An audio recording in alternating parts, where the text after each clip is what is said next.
Well, it's about that time. Paula still isn't here, but she'll get here when she can. So let's go ahead. Actually, before we start the recap, Ankai, what do you want to have been doing while everyone else was doing their adventure? Because we haven't had time to discuss this. Like, I don't honestly know.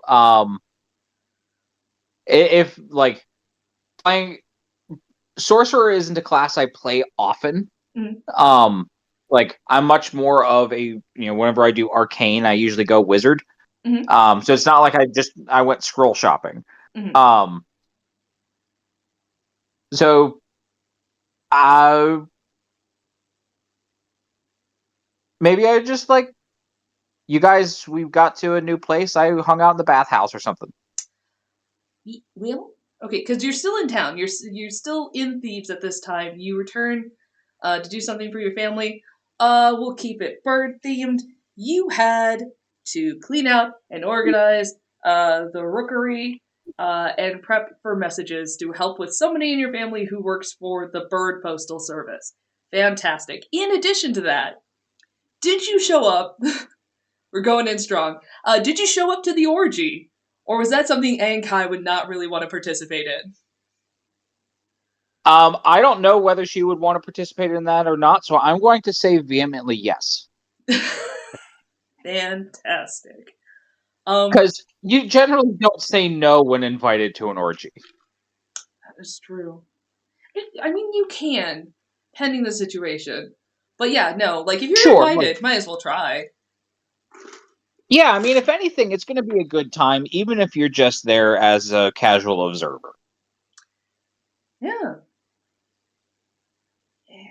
Anyway, so who remembers what happened last time?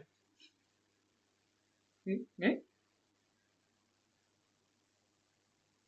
Igreus, you're muted. So what happened last time? Don't worry, I'm back now. What happened last time was we after waking up at a bar and speaking to Greg, who apparently is the morning bar guy. Several of our squad quit their jobs on the spot, given their last paycheck of gold.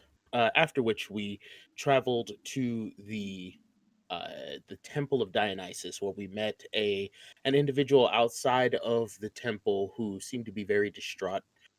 This individual, going by the name of Persephone, no relation, Mm, uh, went on to describe what had taken place and that several very ornery geese had been running rampant and had been dispatching of the worshippers inside of the temple itself. They were doing their best to try to set up for this festival of Dionysus that would be happening later on when these geese attacked. Our mm, group charged inside and took on these geese. Half of the or a good portion of the party going to the left as as Igreus goes off to the right.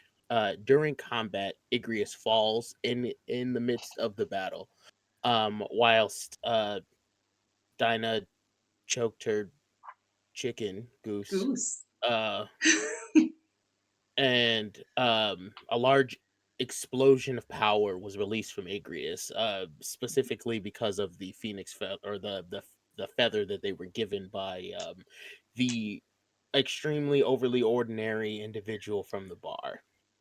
Mhm. Uh, After coming back, Igreus was a bit um out of sorts and couldn't focus on anything but the combat and began dispatching these geese as the party met up in the center column.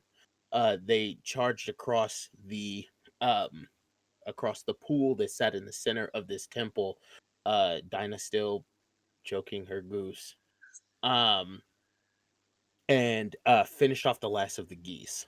Uh, After which, uh, Igreus began to come back to himself, and they started to notice that there were these prints, these very soot enriched prints on the ground, where he stepped uh, with fiery feet through this temple, and small bits of greenery was growing out of the cracks of where he stepped.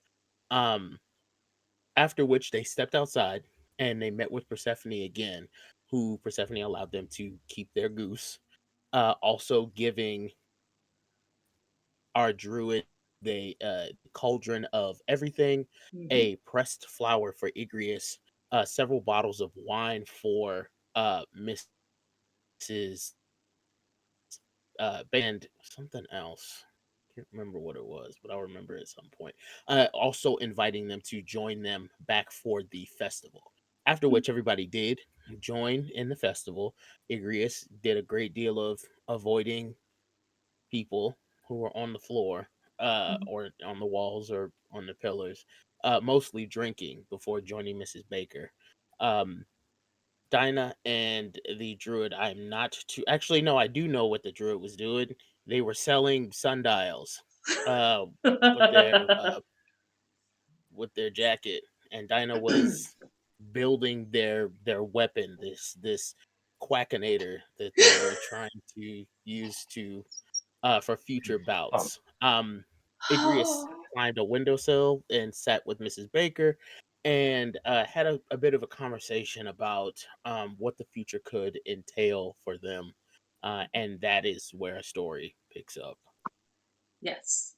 So, it is the morning after the orgy, and Mrs. Baker, um, after much work and bustling to make sure everyone was cured for in their hangovers and general states of possible clap, has been tucked into her tactical halfling hauler and is currently dozing. And that is why she is not interacting right now.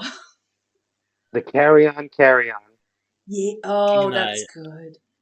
she and I had a competition last night, and I outdrank her, but I put her to sleep. At what cost? At what cost? Actually, if it wasn't for the druid, it would be at great cost. However, Sophos the sage, being the wise and practiced partier they are, uh, prepared a large serving of coffee brew in their cauldron of everything. And you guys are feeling great. Um, oh, I just saw that message. I saw Paula.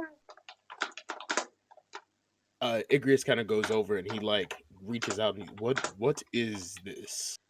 It's And it's brown. they're Did you pick up dirt from outside and put it in this cauldron?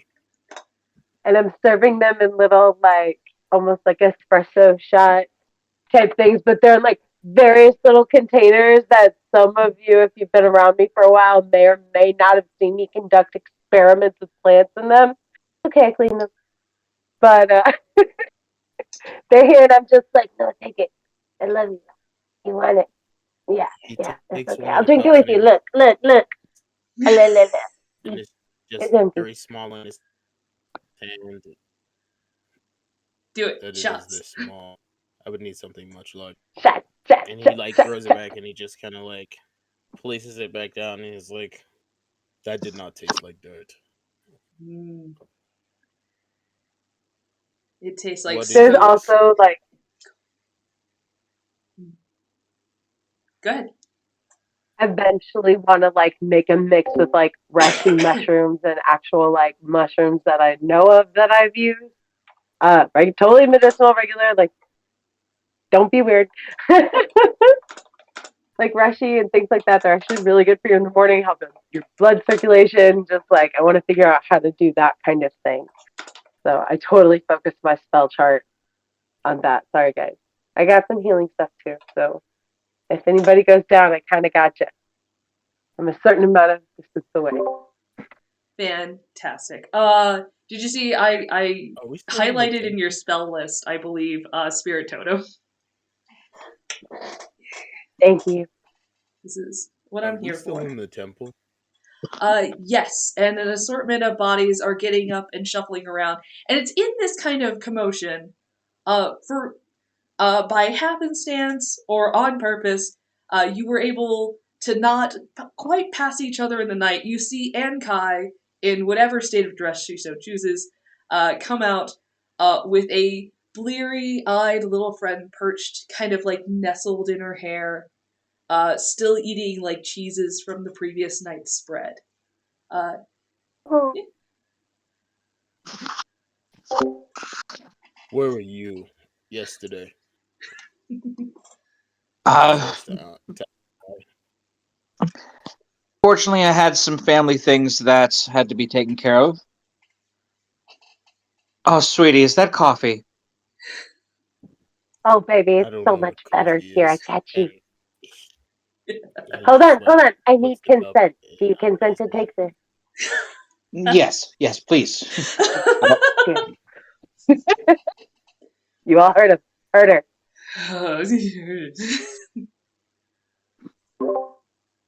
Oh, it is the strongest espresso that you've ever had. With just And a she just fucking made it. I can't Just handle my liquor all that well, but this I could do. Mhm. Boo.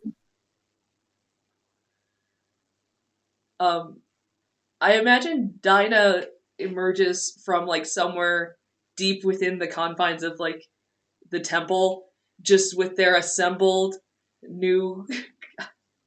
Gosh, I keep forgetting, but the Quackinator just makes me giggle. New mall of destruction. It's horrifying and gorgeous.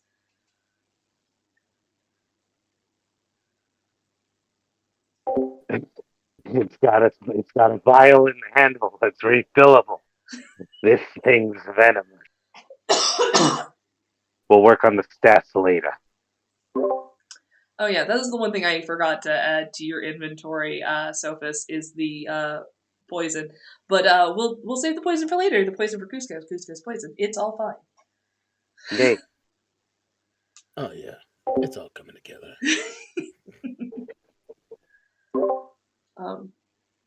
So as you all come together with Mrs. Baker snoring a little soundly in the carry-on carrier.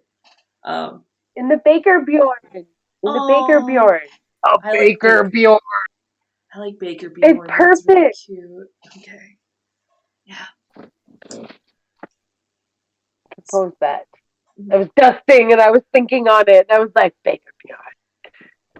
Baker Bjorn is really good. She also, because she's not here to defend herself, has the cutest little old lady snore in the sense that it's quiet and docile and sweet, and then it's hellacious and loud suddenly, and then it's back to quiet and docile and sweet. It's fantastic. Sounds about right. As long as there's no sleep apnea.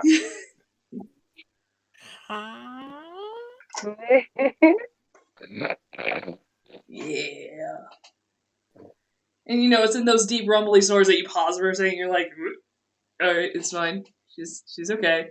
Everything's good. She pauses and doesn't Still breathing. breathe for like 20 seconds, and then I have to like hop a little bit, and then she. No. No. Yep. Every once in a while, she'll they'll just like spurt out like a random sentence, like, "No, we're not making bugbear cookie." Exactly. Speaking of, Ah, as evil crime. Hello. hello. There she is. We were just talking about Mrs. Baker being asleep in the Baker Bjorn, snoring mostly cutely, and then terribly loud, and then very cute. Yeah, I mean that's exactly how Mrs. Baker snores. So you got that right on the money. So hello, Paula, and welcome. We're still just the party is waking up here in the temple. You see Anne Kai come out of the assortment of partygoers as she was participating in last night's revelry as well. And you guys are all gathered together over a big pot of coffee. Hell yeah. Well, Igreus is kind of like moved away after he gave Ankai the coffee, but at the same time he reaches into his pack and he pulls out this looks like it looks leather bound, but the closer you look, it's actually made of bark. And the coil that holds the paper together, that holds the binding together, is like a twig, like a long twig, moist twig that he interwoven with like reed. Mm. so that it would hold its shape and wind around and hold it. And he opens, it's got like bare bits of parchment. He's just writing in there. He's like just going over everything that happened the day before, and you see him kind of like furrow his brow as he's trying to make up everything that is taking place thus far. And he kind of stares down at the page, and on the page it says, "Mom might be in hell." And he kind of like closes the book and slips it back into the folds of his fabrics, and he kind of turns back around to the group. So, where are we going now? Didn't we have a list? We do have a list. And he kind of starts patting himself, and he pulls out this big roll of parchment, and he kind of looks over, and he's like, I don't know why, but I feel like this list is getting longer the more we look at it. It says here something about Pan. Does anybody know who that is? Like the pile Sophos. of leaves jumping. Me. I know him. I know him. I think I do. Yeah. You guys are like tight, right? Is he a good guy? I mean, I'm tight with a lot of people. A lot of people know my name, but like, do I always remember theirs? Not necessarily. I No thought promises. I'm better with faces. He's got a weird butt though. He's got weird like bottom parts. So yeah, I remember. somehow I thought he was your god. Somehow I heard, amongst all of that, I heard, yeah, Pan's the bottom. You can be friends and not remember names, especially if you became friends under nefarious circumstances. I'm just saying. Ankai, what's a bottom? Yeah, it rings bells. They're all fuzzy. And some of them might give me tinnitus, but they're there. I know that person. Yeah, Igreus leans over to Ankai and says, Ankai, what's a bottom?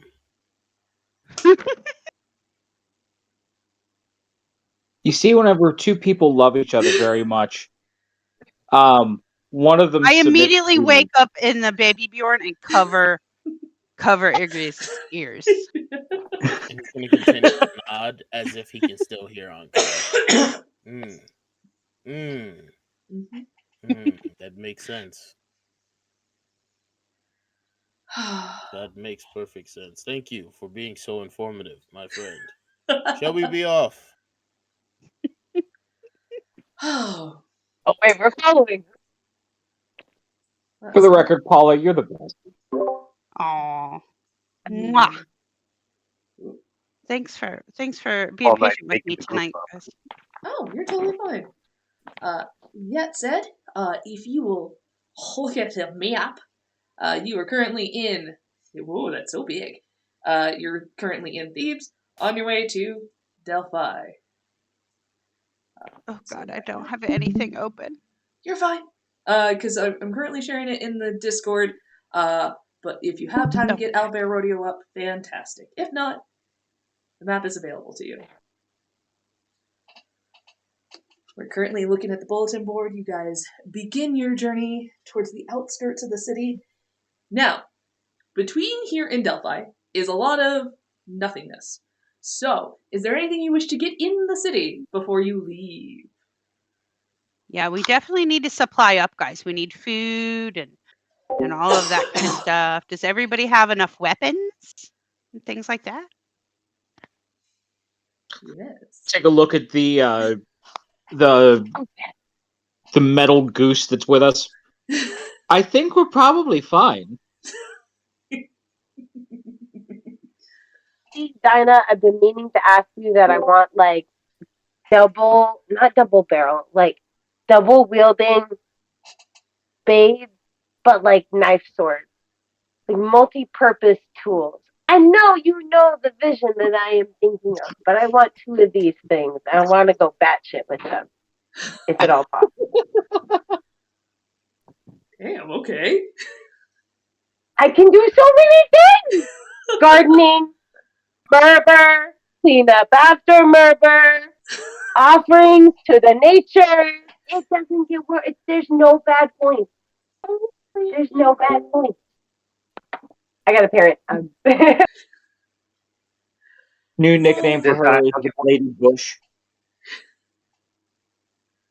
Oh wow. I'll start designing something for her. We'll figure that out, and then yeah, all right. I'm gonna make sure we have enough kegs of alcohol, and whatever's available, whatever's nice. Water, because you got to stay hydrated. I keep track. I'm looking at you, and then yeah, I've got enough weapons. I don't know about y'all.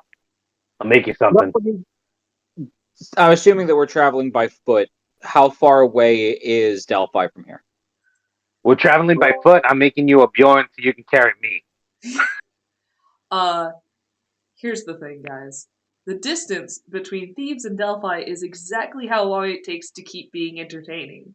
And the moment it stops being entertaining, you will arrive in Delphus. We're gonna say 3 days, but who knows? Distance is hard. That's why we're stuck here. So, Because distance is hard. yeah. Theoretically, you guys could get there in 3 days. You would have to make good time in 3 days. You could try to offset that by getting a cart to help speed up some of, because currently you're as fast as your slowest individual, which is currently Sophos, who can move at a 25-foot move. No, yes, Sophos and Dynah both have a 25-foot movement speed. So I'm a natural sprinter. How much would it be for like a horse and a cart? Oh my goodness, it's so crazy you would ask that. I believe, if I remember correctly, per the DMG, actually Player's Handbook, it should be Where's 40. that Herman guy? Maybe a little cart That's what that we I can. was. I was gonna scream for Hermes and ask for like a godly conveyance. You mean after the 2 platinum he's giving you? Listen, he needs to give us more. Okay. Mrs. Baker likes things. It's canon. Mrs. Baker likes things, and I need things. Let's see. Expenses. A cart is 15 gold pieces, and a horse would be approximately 50 gold pieces. But you'd still need tax, so between the two of those, a good 75 gold should get you a carriage and a singular horse. Hello? Hello? Can you guys hear me? Yes. Sorry. So I was talking that entire time, and I had been suggesting a cart for like the last 10 minutes. I was like, oh, we should get a cart. And then I was like, oh, I don't think they can hear me. It was the stream's fault. We cannot. I'm sorry. Welcome back. We can hear you now. And yes, a cart would be ideal. So we stop I have- by. We get lots of rations, a cart, a horse. So I have a total of 15 gold. Mhm. So How much do we I'm need? not sure what else people can chip in for the horse and buggy, but that's what I got. How much do we need? 75 gold pieces. But we got 2 platinum from Hermes. So that's 20. That's 20 gold. Uh-huh. Surely I made money from the sale of those shroomies last night. Actually, Okay. you know what you would have? Go ahead and roll 2d6s for me. So, if we have 75, 20 really quickly. 75 is the blue tome value. I don't know what kind of negotiations we can look into. So, and he kind of like reaches and starts picking out places. You see him like reach between his toes, and you see like him pull out a gold coin from between his toes. Mm. And so we have 20 right now, and so he pulls out 20 more gold, and then he pulls out a platinum, so that's 50. And then Ankai said that they had 18, which means we need 2 gold. somebody has to have 2 gold. And Sophos, what'd you roll? Yep, it's rolling. 2, 6. You have 6 gold. It's in small coins. You were dealing drugs. Of course.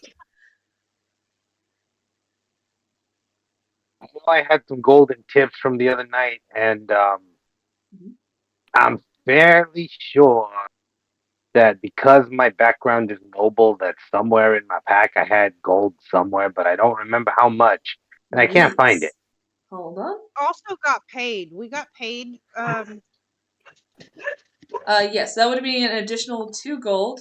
If you go over to your equipment, you currently have 15. That should be at least 17. So how to gold? You have 2 more gold. Add. Oh, I do have 15 gold. You we now have more 17 than that. gold. We I both have got 17 paid. gold. Yeah, it was 2 gold each. It was not a lot of Was money. it 2 gold each? Oh, okay. I couldn't remember. God, you worked for a So- shitty bar. So what are the chances that?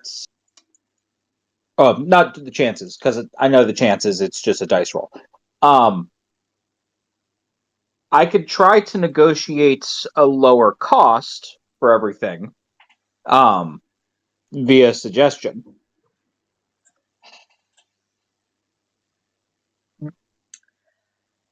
Or you can make a charisma check, but that's also just a thing you can do.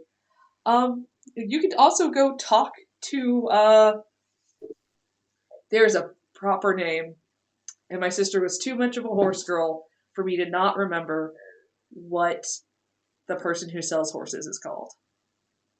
An equinologist? No. A A stable. farrier. Farrier is the person who does the shoes. Yeah, that's You're going to the local It's- stables. You're going to the Ferris. Yeah, I great. believe it is Ferris. Again, they're the I mean, blacksmith that's who true. I does can the horseshoeing.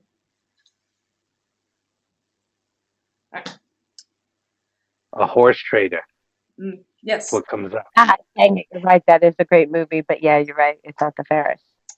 Uh, I had horses. I should know this. I don't remember. you're going to ye old used horse dealership. You could get so many miles off of this beauty. Slaps the butt of the horse. You can fit so many dead bodies in this cart. You know, for adventurers, that is a selling point. They know how to spot They an just adventurer. immediately. Oh yeah, they just immediately peep. All right. The pile rumbles. All right. Think of the war crimes you could commit with this thing. Fantastic. Okay. So, you guys are off to find the person who sells horses, which is a title and a description that exists, but that's fine. We're moving past it. Here's the thing. One of you is native to Thebes. The others have been in Thebes for a while. Here's the options I'm going to give you. You could go to the high-end stable. You could get a good horse. They are going to charge you a premium. It would be much harder to negotiate down. You could go to the ye old horse dealership, and they are going to offer you fantastic deals, no credit check required. But some of their horses, not so great. Some of their wagons, sometimes they lose a wheel. But you're much likely to get better prices and be able to negotiate down easier. What kind of challenge would you like to experience? I only My have tools. 20 I can make gold this work. and the My persuasion's pretty high. But you know, having somebody assist to give me advantage would be dope. I'm gonna Just help. I'm gonna be like, my look at the persuasion workmanship is on this. very- I can make it my- better. You could dock another 2 gold off of that for what I'm gonna put into it. Ankai, what is your persuasion? 7. +7? Yeah, Yeah. so then. Sure, I'll help with talking to people. Yeah, If I'm being honest, Mrs. we should Baker, ha- probably just leave me in the stables. I'll go pet horses. Like I don't think I'll help on any selling point whatsoever at all. In fact, they may have enemies there. I'm gonna go pet the horses, guys. Just point. Mrs. Baker, I'm just gonna break off there. Mrs. Baker has a +10 in persuasion. Goddamn woman. Yeah, she's very adorable and very cute, and yeah, can definitely talk her way into a deal with some horses and a cart. What can I do to Out get of you on this curiosity, Just horse did you scared like today? me. make I would die for her. If Mrs. Baker said yes, dear, I would die and kill for her. Most likely the second one. But I mean, I guess the It's first could be negotiated. mutual. Yeah. I love you. Definitely Okay. mutual. Okay. Then So I'll assist you then. awesome. Understanding that. So And then our druidy friend, how about you go and find us a horse? Talk to the ones, find the ones that you like the best. Make sure it's black. You do have an aesthetic going. Okay, The horse will be, since we're buying it from the ye old horse salesman, the horse will be named Lemon. Okay, so you're going to the shoddy dealership, not the upscale stables. I think that if full price was the price that you gave us, we might want to try the nicer place. Yeah, let's try that first then. I'm a little. I've been sold a lemon before. Yeah, fantastic. As you approach the high-end stables in the very nice part of town, I need everybody to make a group charisma check. Just straight charisma. Just straight charisma, baby.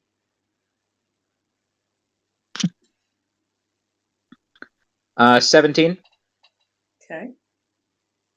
14. Hey, that's not bad for Dynah, actually. Good You job. forget I'm a noble. I know this place. I know these people. I don't like them, 18. but I've lived here. 18. Oh, 26. Jesus. 17, no buff. I literally just did a sound as Barrick. I'm like, yeah, I know I'm a noble, but I'm All right. So yeah. Since we're heading into the nicer part of town, for our party, does anybody, the way that they are presented and look, do they look like they should not be in this part of town, like dress wise? Seriously, leave me in the. I'm going straight to the stables. Just leave me there. Just I know my place. Yeah. Here's I the will thing. be 17 in charisma. Can I pet the fancy horses? Yeah. Here's the thing. Sophos, you yourself look horribly out of place. At the same time, last night was a bitchin' orgy where you had the best drugs. So people know who you are.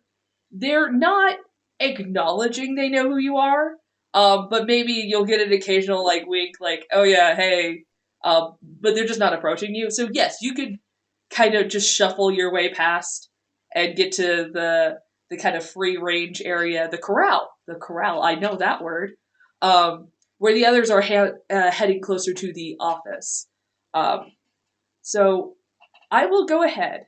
Sophos, if you could go ahead and make a. Well, it'd be animal handling. It'd be animal handling. So the reason I was asking that question, so Sophos, that's our druid, correct? Yes. So, and if I remember right from the first game, you usually walk around as a pile of leaves. Mm-hmm. All right. Would you like? My dear. I don't want to mess with your aesthetic, dear. But with us heading into the ritzier part of town, so you don't get odd looks and judgment, would you like me to give you a little bit of glamour? Literally green from head to toe. I mean, sure. I don't see a glamour there. Well, because in order you I have can try. Sophos, who obviously looks like a moving shrub. Like that is just Yeah. what they look like. They are also a known cryptid about town. Dynah looks like a working class woman. Yeah. Dynah looks incredibly blue collar. Not bad, but very working class. Igreus has a spookiness to him that's a little alluring, but it's kind of like goths where goths shouldn't be. And Mrs. Baker looks like an adorable older woman, just living her best life. Yeah. And All Technically, Kai, if I look myself and people with money see me, they probably know me. Mm-hmm. And I'm pretty bald. Yeah. so what I was going to do is I was going to alter a major image Mm-hmm. and essentially wrap the illusion around her. So she's still going to be in her, leaf greens and pretty colors, but going more uh, more like the Keyleth route. Mm. Um, so it's like a pretty toga of of greens and leaves and stuff like that. So, like kind of give that like that vine look to her, but also very classy. It is only 10 minutes.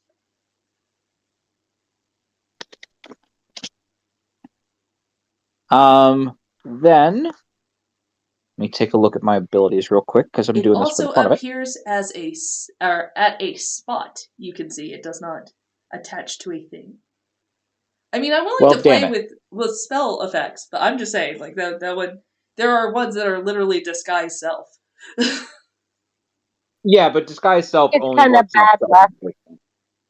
I think it's kind of bad luck to disturb the doubt that has been ruminating on my skin for as long as it's been ruminating. I think it's just a part of me now. That's true. I would argue a second skin. Okay. And if you don't put think it's necessary. sparklies on leather, you still have sparkly leather. I'm just saying. I don't think any disguise is necessary, dear. Everyone here already knows us. Most of everyone here already knows us, and I don't think it's going to cause us any distress. Have our friend here. She's well known in town, and I don't think anyone would hold it against us. Very well. All the fun reasons too. Fantastic. So that's it. Sophos makes their way to the corral. Sophos, if I could have you make an animal handling check at advantage, and then we'll loop back around to you. I rolled Because essentially thank the you're going to gods I be rolled a 5.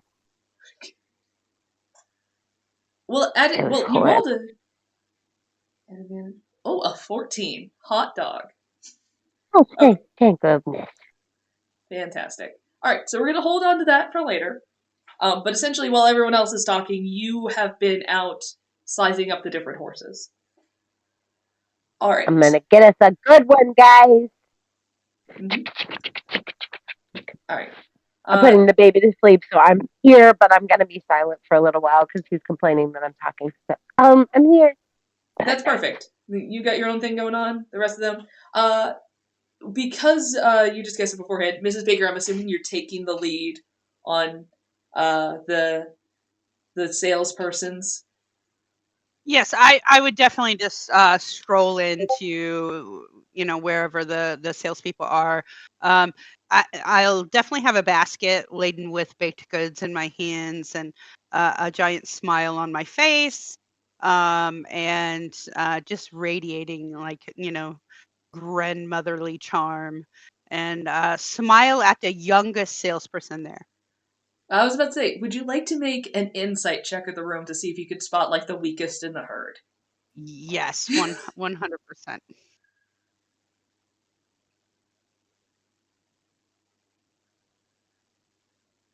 21. Fantastic. You see him, the youngest guy in the group. He's so eager to make his first sale, and then right behind him, you see the guy who has been looking for any reason to quit his job in the last month. He's right there. The one who's Yeah, willing. Yeah, he's gonna give me that stuff for basically nothing. That's who I go.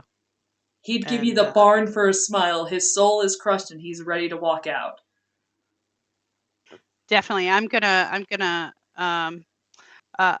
Hello, my dear. You look a little peckish. Would you Mhm. like some cookies? Oh my god. And I hold out a basket. Did you make these? And like I he made them immediately. fresh this morning. Okay. Hi. What? They're so What? warm. They are. This is the Yeah. most warmth I've felt in days. Oh, what can I help you with? She reaches up and her little arm and pinches his cheek and says, "I need a cart and a strong horse. I'm planning on traveling to see my grandchildren." Oh, and you hired these people to protect you in your travels, because normally there's Yes. an upcharge for adventurers because they always kill the horses. It's just a thing that they do. Oh no, look at me, my dear. I would never kill anything.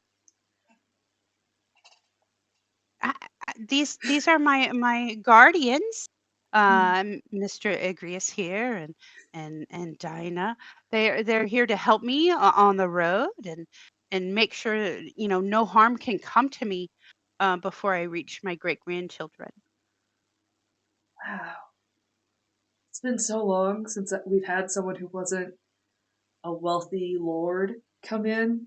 Oh, unfortunately, I'm not wealthy at all. I had to spend a lot of money to get these people to come and travel with me. I'm just a frail old woman, and it was all I could do to bake these baked goods. And I shove another cookie in his hand. Uh-huh. Uh-huh. And I'm really looking for a deal. I can't afford a lot, but I would really like to see my grandkids just one last time before the end. Wow. Okay. First of all, I believe your Mom Nom Nomicon allows you advantage on is it just straight charisma checks? It is charisma Oh checks. Jesus. But Ankai is helping you, so go ahead and roll a deception at advantage. Wow. Let's see. Hey DM, I have a quick question. Mhm. So Mrs. Baker is on Igreus's back, correct? She would be walking in at this point. Okay, I was gonna say because Igreus, if she's reaching a cookie around Igreus's face, he's just like staring daggers at this guy unmovingly and unflinchingly. No, I definitely said I was walking in. Okay. Yeah. Like think what's his name from Cats Don't Dance? The butler. I love that movie. Oh, Will Mr. that be all, Miss Dimple? Yeah. Dimple. That's a Matt, that's an his name 18 is on Matt. deception. And you have an advantage, so you can roll again. I did. Yeah. Oh, okay. Unfortunately, I rolled real bad, but still got an 18. All right, perfect. All right, so 18. He did not roll that. He has a +4 to insight, but he did only roll a 10. So he is taken by your story, and his eyes kind of well up as he's shoving the second cookie in his mouth, and then he kind of locks eyes with Igreus for a second, and he like, and then but like you kind of do the like you got this, and he just refocuses back on you. I didn't get to see my gran before she passed, and sometimes I miss her so much. Oh, honey, she misses you too. I can tell you right now. I can be your grand. I come back into town. You can come over for tea and cookies, and we can help you find a better job. Fantastic. He is full balling right now and just takes you into a hug. Yeah. Yeah, okay. Squishy grandma hugs. Pat, pat, pat, pat. Yeah. All right, so after the uncomfortably long moment, like the showroom floor kind of stops for a minute and everyone's staring at you two. He eventually pulls himself together. So what he shows you is okay. Now there's the top of the line cart, ma'am, and it's gonna be 40 gold for the cart alone. But here's the real secret that I'm gonna tell you. We're not gonna go for this cart, right? You want to go for the cart that came out 4 years ago? It's still brand new, but because it's not the newest model, people don't look at it much anymore. But here's the thing. The suspension on it, way better. The axles, better made. The tires were before they switched suppliers, so much better. I'm telling you, the quality on this thing is superior. It is older. It doesn't necessarily have all the most updated features, but I'm telling you, this is a much more reliable, sturdy vehicle that you're looking for. And I mean, it's a 4-year-old model. It is still technically brand new, but man, I could get you in this cart with tack for 10 gold pieces. Oh, definitely. We will most definitely take that deal. And she pulls out like just a glistening pastry, like an apple dumpling with all the glaze and the pecans on top, and hands it over. My Nana used to make apple strudel, and the tears come back again. Another good few minutes pass. And horses, dear? I resist the urge to kill him. Make a wisdom check for me, just to see how you're holding up. That's fun.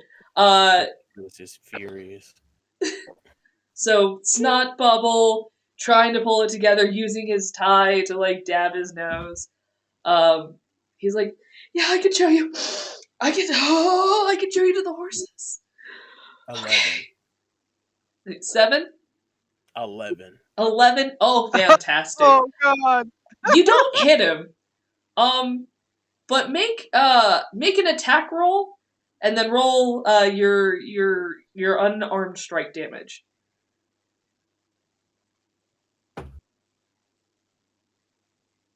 Oh no. Huh? That was a natural 20. Fantastic. Oh God. 26. Now, I'm assuming Ankai is like hanging back at this moment because she's seeing that Mrs. Baker has got this. So I'm gonna say Ankai is helping you in this moment. Go ahead and roll a charisma check with advantage. Is that Ankai me? No, you. Because we're gonna see how much of a scene you cause. Oh no. Mm-hmm. And I was gonna say, my insight's pretty good. Mhm. Can I read him before this shit happens? What's your passive insight? My insight's a +6, so passive would what be 14? 16. Yeah, no, you are watching this happen. I don't know if Ankai has particular parent issues, but you could spot parent issues, especially mom issues, like immediately. So that's why you're like hanging back and like trying to disguise this. So what'd you roll for your charisma? 22. Fantastic. So I don't take his life. no. Ankai's gonna reach out to him telepathically. Like, Uh-huh. hey, keep it together. She's got this. Uh-huh. So you do that after the incident happens. There is a massive crash as a snow globe, a trinket snow globe that was on his desk, is shattered across the room, and Igreus is standing there, and you do the damsel in distress fall into him. Oh no! Thank you for catching me. Yeah. Disguising it as clumsiness, rather than a malicious throw of a snow globe. So, as that's happening, he does catch Ankai, Mm-hmm. but he has not broken eye contact with this man. And then he just keeps staring and it says, "Everything is fine." Yep. That's it. And he just stares at him. Yep. Oh God. Very, very reminiscent of that The Last of Us meme. Mm-hmm. He's got an asshole voice. Tell him everything is fine. Yep. And then Ankai, Mrs. you Baker do is getting gonna together. hurry the man outside. So she's Perfect. starting to pick up on what's happening. I need a black horse for my favorite grandson. I don't know if I told you, but Igreus here is my grandson, and he's gonna help me protect me on the way, and I'd like to get him a black horse. You have a grandson who's a drow? That's amazing. I wish my family was that diverse. We're all just humans. Oh, honey, that's a hand. A black horse? I don't know a lot about horses. That's why they gave me this job. And then, my reports have been so low lately. And there's a black horse, and you see at this point the shrub is moving around the field. And I don't know if she's back yet, but either way, I'll go ahead and describe the horses. So with her animal handling check, Sophos the Sage has identified that probably the best horse in the field is actually a bay. The best black horse has a nice white patch over its eye, but is otherwise jet black, with like a little pink spot on the nose. And then there is another like handful of black horses that are fine, but like these two, based on what you're looking for, is what she has identified as the best. And the cart, my dear. Now pay attention to me. Look here. Mm-hmm. The cart, does it need one horse or two horses? I mean, this model has an adapter. You could get 2 horses, which would be better for the life of your horses by spreading the weight, and it would help you go faster. But technically, that attachment is an extra 10 gold. But I needed someone to be nice to me so bad. I'll give it to you guys for 2. Because I have to charge you because I have to like justify it in the report. But I can get it to you for 2. I completely understand. That's wonderful. And the price for the horses? With Sophos indicating the 2 that you're looking at, I'm assuming the bay and the black. Yes. So that bay is actually one of the prize horses, and I've been told that one is 70 gold pieces. The black one is usually listed at around 40.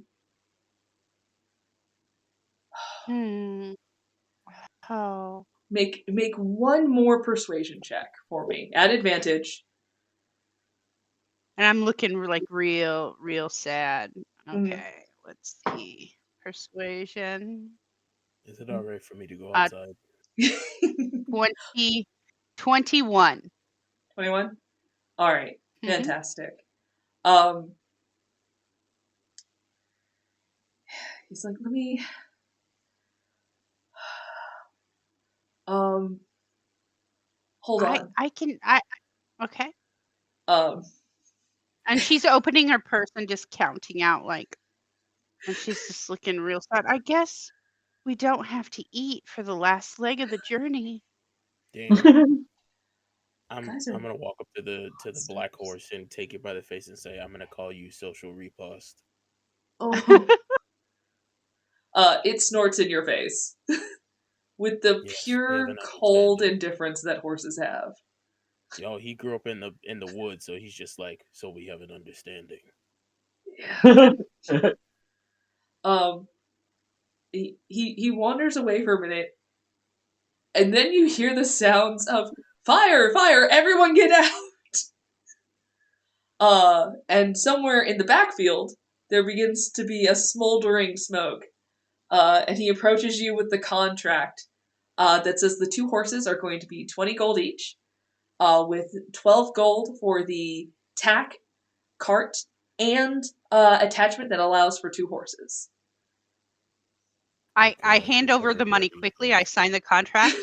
And while he was gone, I was scrolling in a note the name of the tavern that we just quit. The Tipsy Titan? Yeah. Tipsy Titan, and I'm writing a glowing letter of recommendation to the owner. Mhm. And I pressed the piece of paper in his hand, and I said, "I really think that you should go and talk to the owner here. They're looking for some good help, and I know they'll hire you." Yeah, once the fire gets sorted out, I'm gonna be fired when they see this contract. But that's okay. I love your pastry. And he like takes like 4 more cookies in his mouth and the paper and the gold, and he's just like, I'm gonna go quit my job. And he just wanders away. I'm proud of you. Oh, Left the stash behind the bar. You can help yourself to it. yep. Above table, I identify with him so bad. Uh-huh. We've all been there at a job. Yep. Yep. I immediately walk over to where Igreus is, and I take his hand. I reach up and I take his hand and I tug it a little bit to get his Mhm. attention. And he kind of like looks down. Yes, And Mrs. Baker. I make very, very precise eye contact, and I say, "Now, honey, you know that you're my favorite. Ooh. Just trying to get a good deal so we can move on to our travels. No one, and I mean no one, could ever take your place in my heart." And I pat his cheek. I can squish Let's that get the guy in horses. my hands, Mrs. Baker. He grabs the reins and he just like he starts to walk over to the cart. Uh-huh. Yep. Does anyone have proficiency with land vehicles? I'm pretty sure I do. I think that's part of my thing. I do not. I know deep Oh, speech. Does that help? Oh. no. Actually, yeah, one of the I'm horses. proficient in cashing them. Yeah. Our druid should be able to talk to him, right? Yes, that doesn't mean you know how to attach tack. Yeah, that's true. You know, just because I can turn into an animal, I don't can talk. No, I can only talk to small animals because despite the fact that I have the power to talk to animals, I didn't prepare that spell today. So you know, we're chit out of luck. I'm kind of more of a planty girl than an animalsy girl. Anyways, when I shift, you never know, man. It could go haywire. Yeah. I mean, if you guys need someone to speak with the horses, I can. See, there we go.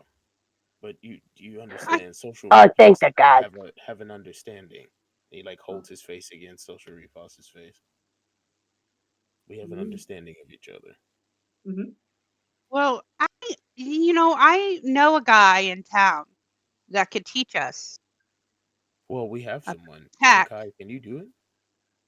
Well, can he? But just because he can talk to the horses doesn't mean he knows how to hook them up to this wagon. That's true. That's the issue you're running into. Because Um, again, the horses are happy to do their job. Just all of you were just handed a series of ropes and buckles and pads and harnesses. And compared to the festival you were the party you were just at last night, this is all very familiar. But this is a different anatomy to put it on. It's very odd. I've got a background as guild merchant. I know I said Was it noble earlier, but I think noble was Mhm. the class.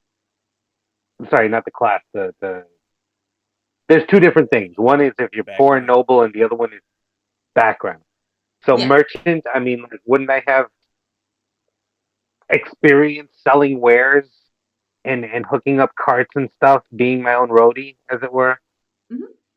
Yeah, so I was checking. You currently don't have proficient with land vehicles, but you would probably be Oh, the most likely to be like, yeah, that's the bridle, the bit goes in the mouth, figured and it. this for sure goes on their back. Does anybody have a background in kink? I mean, Yeah. On for Kai, on Kai, on Kai, do you see any young men around that maybe you could convince to help us with this They are that all are hooking up panicking their and own dealing horses? with a fire. Oh no. There was a cost for um, your deal, for your greed. I mean, I'm a fairly smart cookie. Can between me and our merchant friend, can we try to just figure it out? Yes, fantastic. I will allow one of you to make a straight intelligence roll. It is no longer at a disadvantage. So, who's ever feeling the Oh, most yeah. confidence and intelligence? I think you might have me beat on that. Yeah, I'm sitting at a 16. Okay. All right. All right, so Straight let me do the intelligence. roll. That's a 1. Do you have inspiration? This is not how I did it last night with those two men. The inspiration, however, nets me an 18. Sorry, a 21. Fantastic. So you did have inspiration. That's great. So what happens is at first, you're like, okay, I know how this works, but you're doing it on yourself to be like, okay, so it goes on this part of the anatomy, then it should go there. And as Dinah's like watching you do this, she's just like kind of generally assembling it, and then you both take a step back, look at the horses and go, that's not quite right. Kind of rearrange a few things so it sits a little bit better. And you think that this is a perfectly passable setup for the cart and horses and will not fall apart in the immediate future. You should probably check with someone before leaving town. I mean, it's kind of like bondage, but not as intense. Yeah.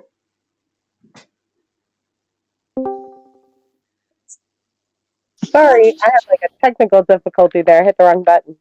Oh, you're totally fine. They think they have a decent hookup for the horses. Okay, did you see my roll a minute ago?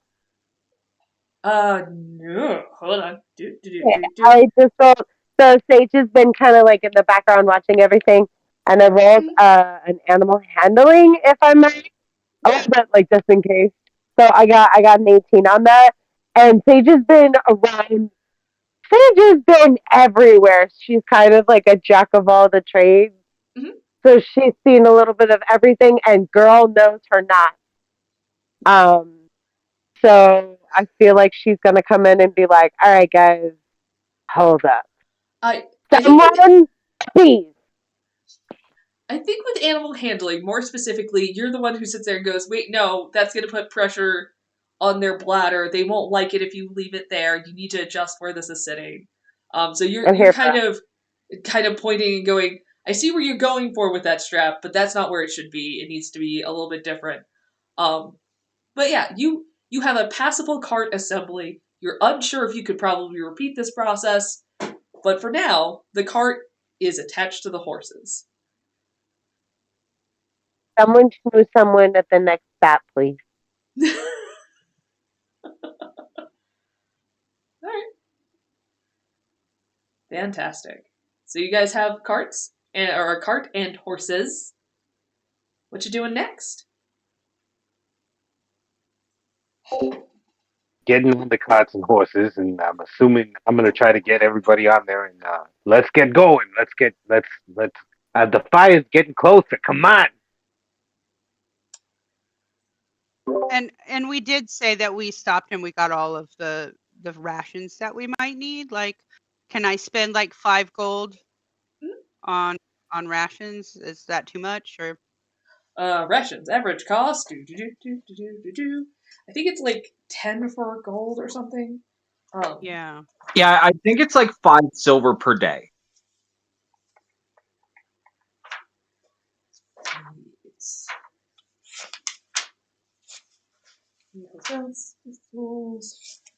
How much of my gold did y'all take so I can mark it down here? We did 37 gold.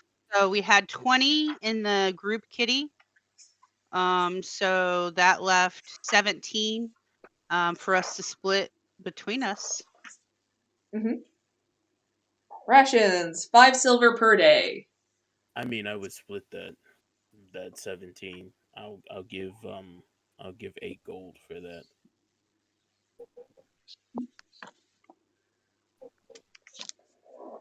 worried All about right, so you guys 9. split it amongst yourselves, and for the supplies, I mean, I'm going to be eating the rations too. Mhm. So you guys take care of that, and worst case scenario, I can finagle some money off of somebody. Because, yeah, if you each give in 3 gold each, you would get 6 rations. Each ration technically lasts you a day, but it's kind of terrible. And if you're expecting 3 days of travel, that would double your distance. And maybe you could successfully hunt something in the travels. Ah, nobody played the Okay, ranger. I can forage. Oh, don't worry. I lived in the woods. Oh, that's right. Do you have the Outlander background? I I don't do. Oh, think so. well, if I have Sage has... Outlander, and I prepared the fine plant and animal spell. Mhm. I am prepared for travel. Yeah, Outlanders can just provide food for up to, I think, 5 people? I was Oh pretty my sure it was god, 5. that's amazing. That's just something they Also, can do. too, as a druid, you should be able to just make good berries. That is also true. Yeah, I've got that one. I've got that one. I know Variety, that folks. reference. All right. Cool. We're good So on we're food. doing No one is getting scurvy on my watch. and Unless I did I bring lots of purposely. pastries and stuff. Good, Yes. because I like to eat lots of foods. I am a chef. I do have the chef feat Mhm. as well. So I'm wondering if I we think can have Mrs. Baker make like good berry tarts. Oh yeah, my I mean god, with can chef you do feat, that? I have my and then also I have like um I have goodies that go along with my chef feat. Yeah. So So between the chef and the wanderer feature, which is in addition you can find food and fresh water for yourself and up to 5 other people each day, provided that the land is habitable. Yeah. So between those two things and like the good berry, you guys will for sure have food. You would not have to spend money on rations unless you wanted to spend money on alcohol, which That I'm gonna. yeah. Had so me and between me and Igreus, we covered what was left for the horses. So I put if 7 up for alcohol, now. say it again. I put 7 up for the horses and stuff for now, and then Oh, Put okay. 2 So of I'll my take. gold earnings back into the party fund. Mhm. So 2 that's for another you, 6. 2 for reinvesting in my business, and 2 for me. So that'd be another 6 gold from Sophos. Okay. and I'm subtracting what, another 3 for the alcohol. It's not going to be good alcohol, but you can get the big questionable jugs of alcohol if that's what you're wanting. Or are you I wanting mean, 3 like... days. He thinks you need the brewer's skill. I have brewer's tools. I'm proficient in brewer's tools. The issue with Oh. brewing your own stuff is it takes a while. But now that you have a cart, you could probably set up a little still in the back, right next to the Yeah, cauldron. Oh I my feel like god. that's gonna end up being in the golds if we're gonna be traveling along in a little cart here. Are we gonna make a Yeah. food cart? I'm getting I'm mixed vibes. I call first on driving the cart. Fantastic. I call last on driving the cart. That's kind of how this works. And Great. Igreus kind of like I'm climbs into the front seat and just sits there with the reins in his hands. And he starts singing an old hymnal that he heard somebody sing when he passed them by. He goes, "Hello there, the angel from my nightmare, the Shadow in shadow in the the background of the morgue, background. the unsuspecting Suspecting victim." victim. Which is fantastic because again, I forgot to ask this at the beginning of the session, but it ties in perfectly as you guys load up onto the cart and begin to sing along with the song. what would you do if there was a huge spider in your room? How huge? Like huge. I mean, Oh, that's spiders happened to getting me, like in real life. Uh-huh. like But jealousy. what would French. Sophos the Sage do? Probably I give pet it it. Mhm. Quite I give possibly it pet it. free reign to eat the flies and mosquitoes that plague. But it's huge. So- Are we talking about like You would kill it. In the arachnophobia? mosquitoes in Texas. Like, are we talking about like it's a big spider like IRL, or are we talking like small dog? Well, you live in a fantasy world where spiders can, in fact, get very large. Well, Right. we'll say for purposes about the size of your palm. Ooh, think the camel spider. They're harmless. I mean, Are we painful, talking but like not venomous. tarantulas? Because I have one living in my side yard, like IRL. So Ah! Is Hunger of Hadar overkill? Ain't no kill like overkill.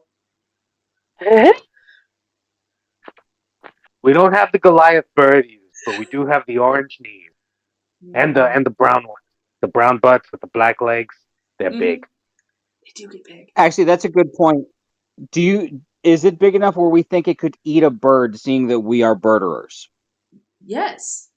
I don't even know if we've come up with that Pets. name yet. Like ice Sealy. Igreus would just pull open his robe and he'd say, "Hey, so I forgot to tell you all that I have this pet spider." It's your You know, friend What's now. his name? it would just come crawling out and across his face, like those videos you see on TikTok with these people who just have these giant spiders on their faces, and he would just sit there staring. service pet, and are there off times when I may or may not make pets? And how do I get on the permission list for the pet? Hello, beautiful. What's your name? Is this canon? Does that mean that I have this spider? Because I kind of want it. Yeah, I offer it no guarantees in its existence, but sure. Igreus is a weird enough dude that yeah, for whatever reason, he would have probably just been like, "You're my friend now. We're having soft We're tacos having soft later." tacos later. What about Mrs. Baker? What would she do with a giant spider? Huge. Oh no, you're Uh-oh. muted. I've noticed Dynah, I'm sure, would have spent enough time in caves to have gotten along with spiders. And the little old lady who lives in the shoe, and I mean, the little old lady who bakes with us, the spiders live in shoes. They can get along well. I mean, Yeah. Since I've al- since I've already decided that Mrs. Baker is just me in 30 years, Uh-huh. Paula, without all the kinkiness, Paula would definitely burn the house down if there was a spider. Like, I mean, it's over. It's done. You have to get rid of the whole house.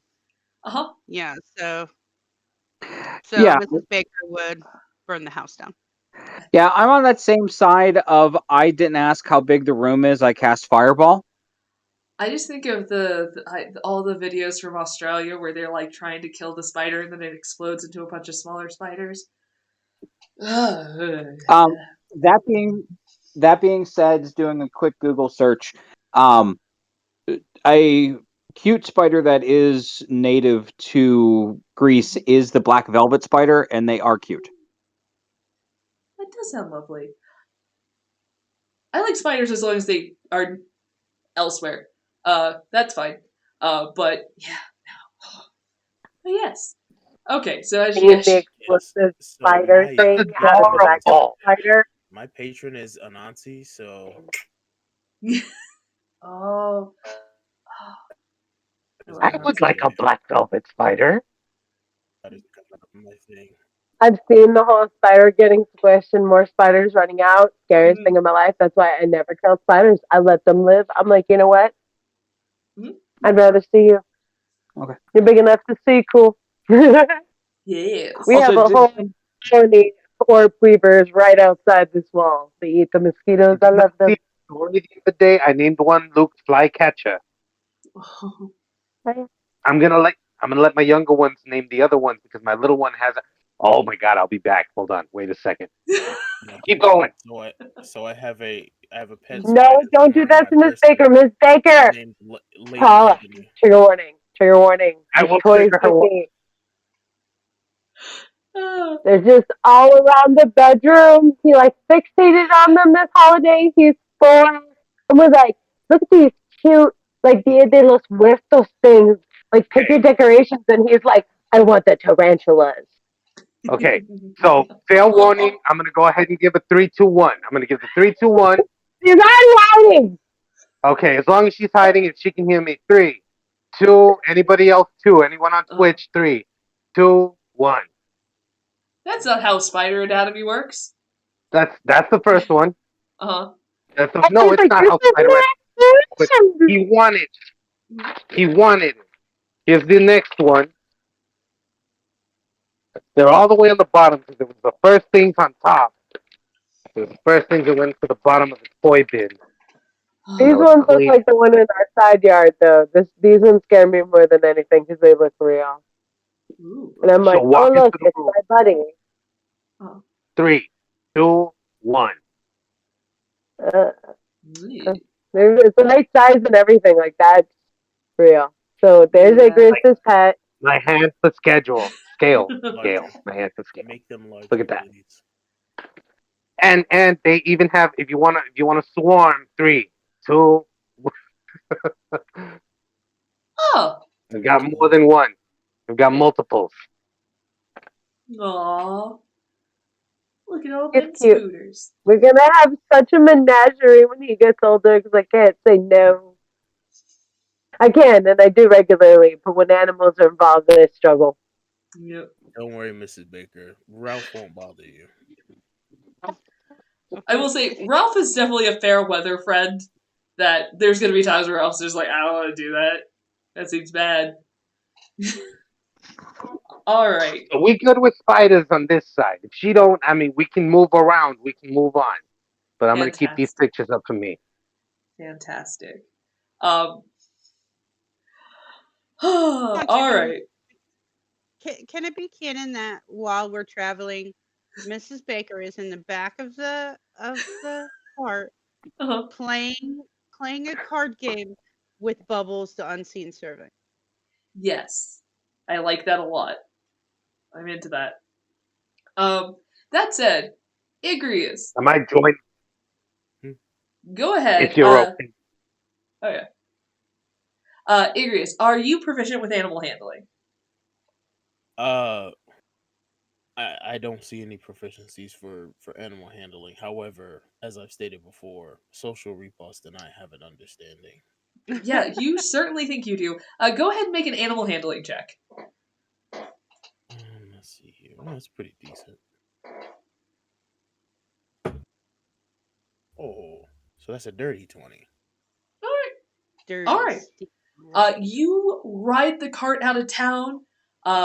As everyone gets settled into their spaces, the card game gets shuffled and laid out between Bubbles and Mrs. Baker, and then eventually, as Dynah is setting up their still, you kind of look over and they're like, "I could deal me in for the next hand." Everyone's getting settled. I imagine Sophos has procured a potter plant guy, big pot, and has like put that in the corner of the wagon. It's that vine in the embossed the decor. Oh, thinking of. And go ahead. I am prepping good berries. I want to go ahead and have good berries and have them handed out to everyone in my party. Yes! 2 good berries each, just to get that shit like correct. Also, may I add that I still have my doobie of healing from the first session wherein I went hunting for things. I think it's like a 1d4 healing. I still have that. I will add it Correct. And the You have doobity-doo. 1d4 of healing. I'm going to pose a question to the group. We all know I allow Visage Mockery as a bonus action because it only uses vocal components, as well as Blade Ward and True Strike, because otherwise they're useless as anything other than bonus actions. I have been looking over Druid bonus actions, and while there is a kind of cool one for the Spore Druid a little bit later, Druid bonus actions kind of suck. Would the party be offended if I allowed Vine Whip as a bonus action? Yes. Okay. No, I You'd really be would. offended? It's fine. I think Thorn Whip is a good bonus action. Right? Yeah, I agree. Like, I think it's a low enough damage. It's not, and it's kind of a good get over here kind of flare that would help with a lot of particular combat situations. Again, if anyone is perturbed by this or does not like this, this is your chance to scream into the void. Speaking now and forever hold your peace. All right, cool Do beans. want to know, that being said, forced movement. Mhm. If she pulls somebody with that Thorn Whip, can we make opportunity attacks? Rules I is written- like forced movement, so yes. Cool.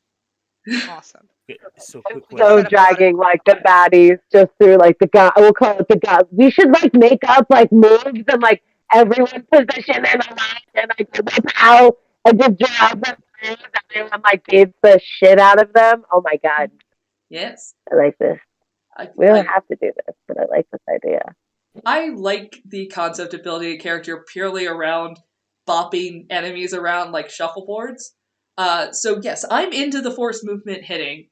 If it gets out of control, I can rebalance the scales, or I could say, hey, maybe not. Or I'll just put you in very scary places where if you get knocked over, you fall to your death. Also, just remember, everything I allow you guys to do, the enemies can also do. So, this is something I'm I'm letting not everyone. even remembering that I had that move, so like, that's already like a balancer right there. Yep.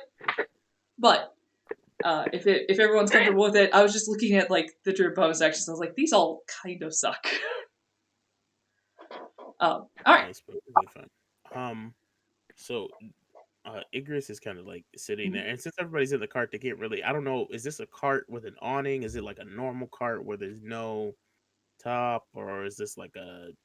Because we went to the expensive place, so You did, which means it's a convertible.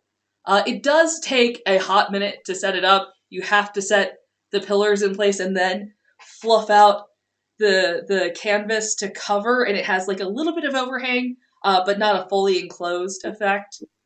And that's why it's one of the older models, so it wasn't like an automatic raising right. cover. So Okay. Yeah, so he's sitting there, and as he's bouncing up and down from the movement of the cart, Mhm. just kind of talking. It's like social repost. Do you know your parents? I feel like you knew them. He's just kind of bouncing back and forth. I haven't given you a name yet, but Nameless Horse, do you know your parents? Nameless Horse snorts at you indignantly. Nameless Horse came from top tier horse sperm. They are a champion. Well, I don't think that was necessary. His name is Muñeco. It bounces up and down. Muñeco? Muñeco, the doll Muñeco. in Spanish. Ah. Which usually in our games because we live in a predominantly Spanish speaking area and a lot of our characters would pick elves, we kind of made Elvish. I know it's like traditionally like Celtic, but we kind of made Elvish into Spanish. So we would use random Spanish words, and those were just like, oh, canon Elvish. So, and I just did a market at a horse race. It was quite an event and an extremely interesting thing. But Muñeco won most of these races, so I feel like that's a good luck charm. Oh, I'm so happy Love that and you guys. He was black too. It's beautiful. I'm so I have happy a that. very colorful life. Yeah. That's true. I'm just so happy that you guys are getting attached and naming them. This is gonna make. Well, I hope you all stay with us as long as you can. Possibly. He kind of leans forward and starts to whisper. He's like, "I haven't told my friends this yet, but I need to find my family. I need to know where I came from so that I can move forward in a pathway that seems correct." Zagreus thinks that I am digging too deep into this, but well, what does he know? He's just my older brother. But I feel as though I need to find them. You'll help me, right? The black horse whinnies in agreement, like, family. Am I right? Yeah. I like to think that Social Repost has a voice of Vin Diesel. And so he says, family. When you hear your family. I am Groot. um. So he like nods and he like pets the Social Repost and he's like, I need to find out what you eat. Yeah, you also did not get any feed for the horses. Yep. That's fantastic. They can graze. He'll be alright. Alright, and Kai, is there anything that you're I trying know to get you're accomplished? listening. In particular, no. I'm just kind of enjoying the everything else. I feel like she probably would be playing cards with Miss Baker at some point. Mhm. But other than that, no. She'll just be kind of enjoying the scenery and occasionally hanging out at the top of the cart. Your companion has found great joy in the existence of a cart and has scampered all over the place, including up to one of the horse's nose and then back, and then has climbed into the pot with Sophos briefly, dug a little spot for them to nest in for like a good mid-afternoon nap, comes back out, scampers over to you, does the full eye contact with Mrs. Baker as it goes to nibble on one of the cards. You know, the full, like, I'm doing this for attention. I want you to stop me. I want you. Yeah, I know about that all too well. Yeah. I will, since it's Mrs. Baker's cards, I will stop them. Mrs. Baker already pulled out of her apron and laid it on the table because she knew that that's what she wanted. So you pull out pastry, lay it out for her.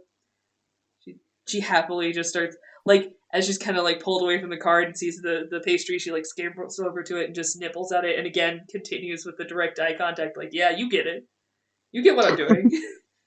But the beginning of your cart ride goes without issue. You're passing people on the main road. Delphi is a pretty standard pilgrimage, and at least for a little while out of the city, you see a couple of like roadside vendors of like last chance to get your local poutine. You know, last beer for the next 20 miles. Um, did you get a flat? Yes. Yeah, I definitely stop at one of these points. So you all feel like this hard pull on the reins. He's like, "Do you know what horses eat?" My dear, grain. The horses need grain. They also can eat a good berry. So if we don't have grain, horses can eat a good berry.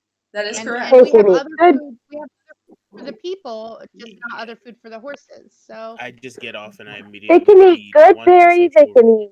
Yeah, I feed one to Social Repost and then begrudgingly stare at the other one and say, "You're gonna eat this."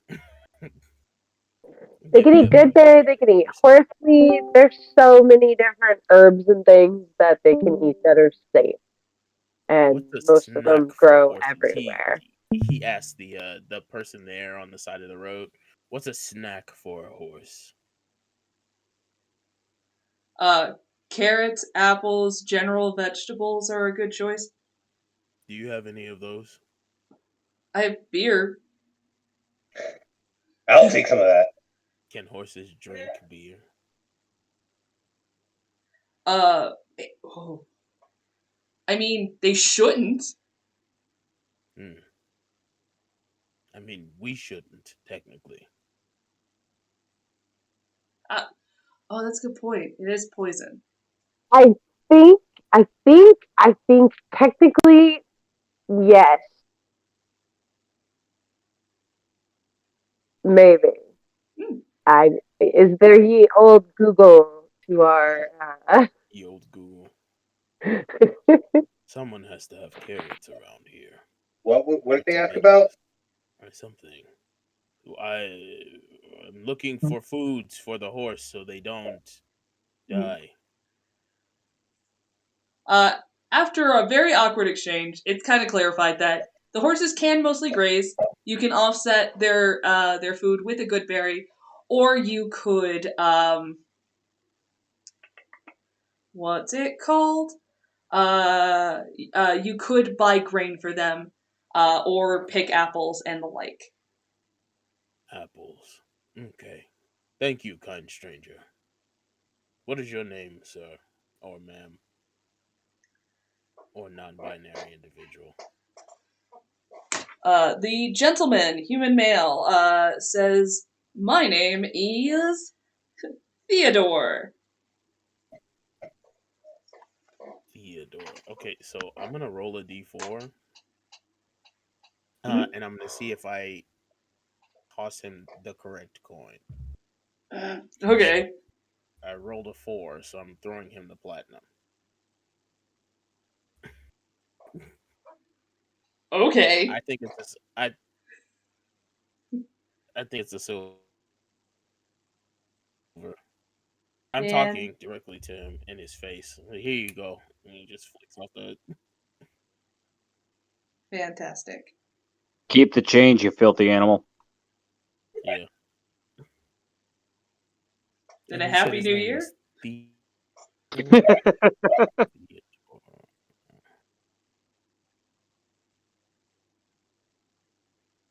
All right. Fantastic. So you guys are riding into the. It's getting to be late afternoon at this. Well, no, you guys would have left late in the day. It's getting to be evening at this point. You guys haven't made a ton of distance, all things considered, but you're going along at a pretty decent pace. So, are you guys gonna stop to make camp, or are you gonna try to push through the night?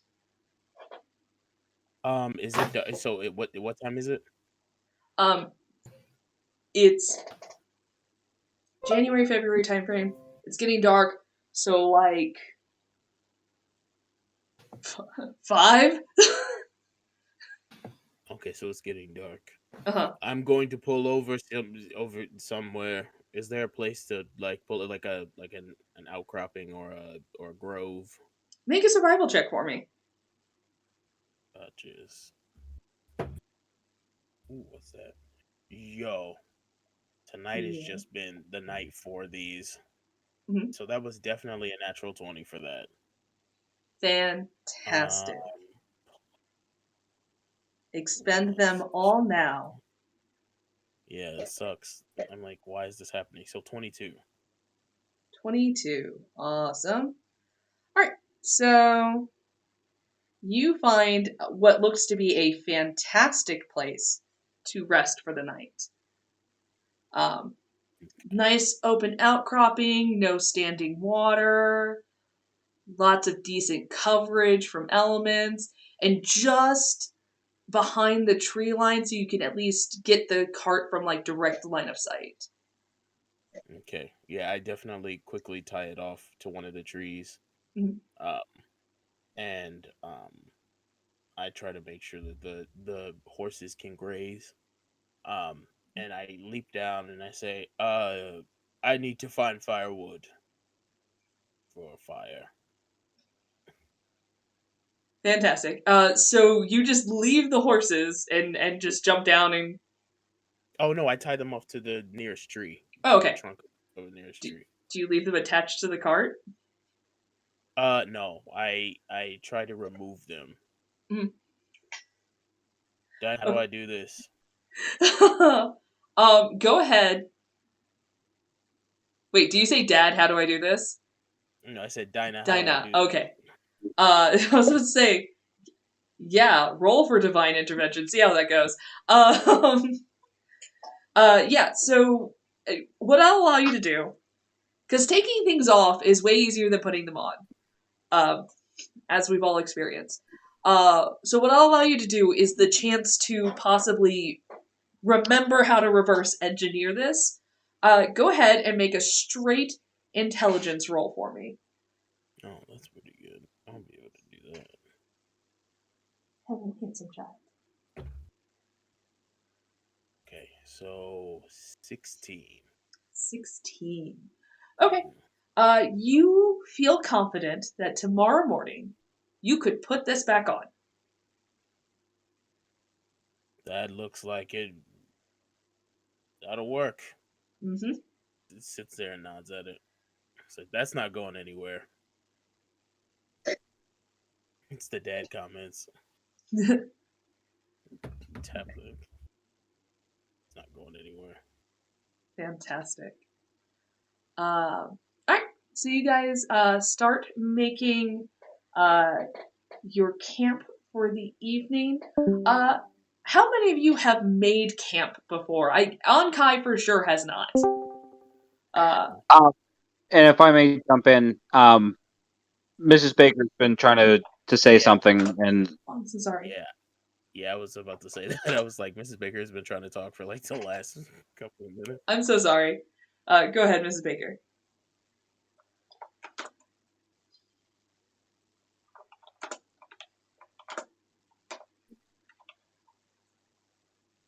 Oh no, Paula, I can't hear you. Oh, I forgot about the next idea.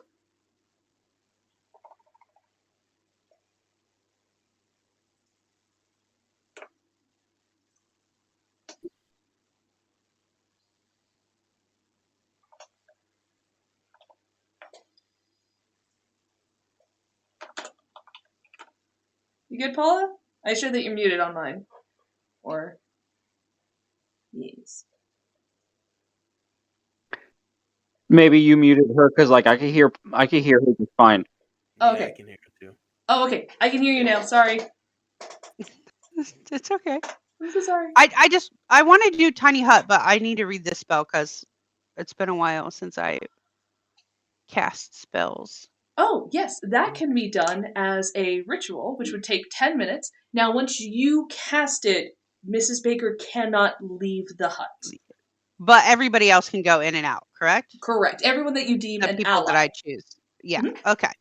So so she's gonna take 10 minutes and like bustle around and be like, okay, everyone, I'm gonna make us a little nice cozy place to stay and put our bedrolls and nothing can hurt us. I have to stay in here though, so as long as I'm in here, it'll stay up and we can have a nice safe sleep tonight.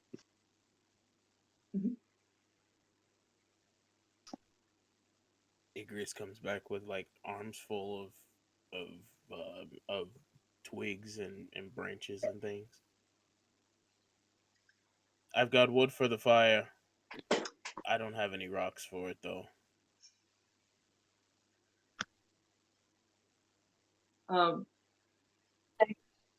Well, you rolled high enough on your survival. This would be a commonly used outcropping. There is probably remnants of a former fire pit that you guys could scavenge. Right?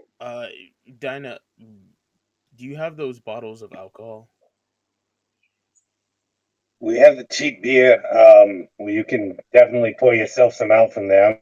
I'm trying to find out what herbs and spices I can add to it to make it better. Maybe a little bit of honey. Maybe a little. I don't know. I'll see if there's a bee's nest nearby or something. What do they call a hive? What do they call it? A hive.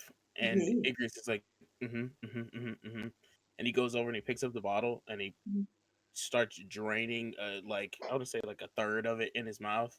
Mm. And then he remembers that he has his torches, and he lights a torch on fire, and he blows a flame into the fireman using the alcohol. What is the likelihood that in the past Igreus has tried to do fire breathing? Well, some of his spells actually incorporate a lot of fire. So he's True. kind of very particular about it. He hasn't done fire breathing yet, but he has done this little trick before.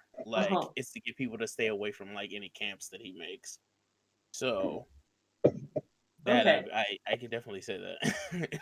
He's like the wino on the edge of the street who just buys alcohol, but it's not to drink; it's for lighting fires. Okay. Yeah. Okay. So, yeah. Sure. You you light the fire in the most dramatic way possible. Good. I'll scare anything that'll try to attack us. And Kind of like Chinese, but fantastic. What do I still believe. What do I feel like this? Him doing that is some form of sacrilege to the dwarf.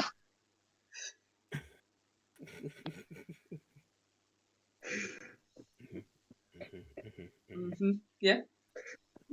Alcohol is a part of my philosophy, not a part of my religion. It's okay.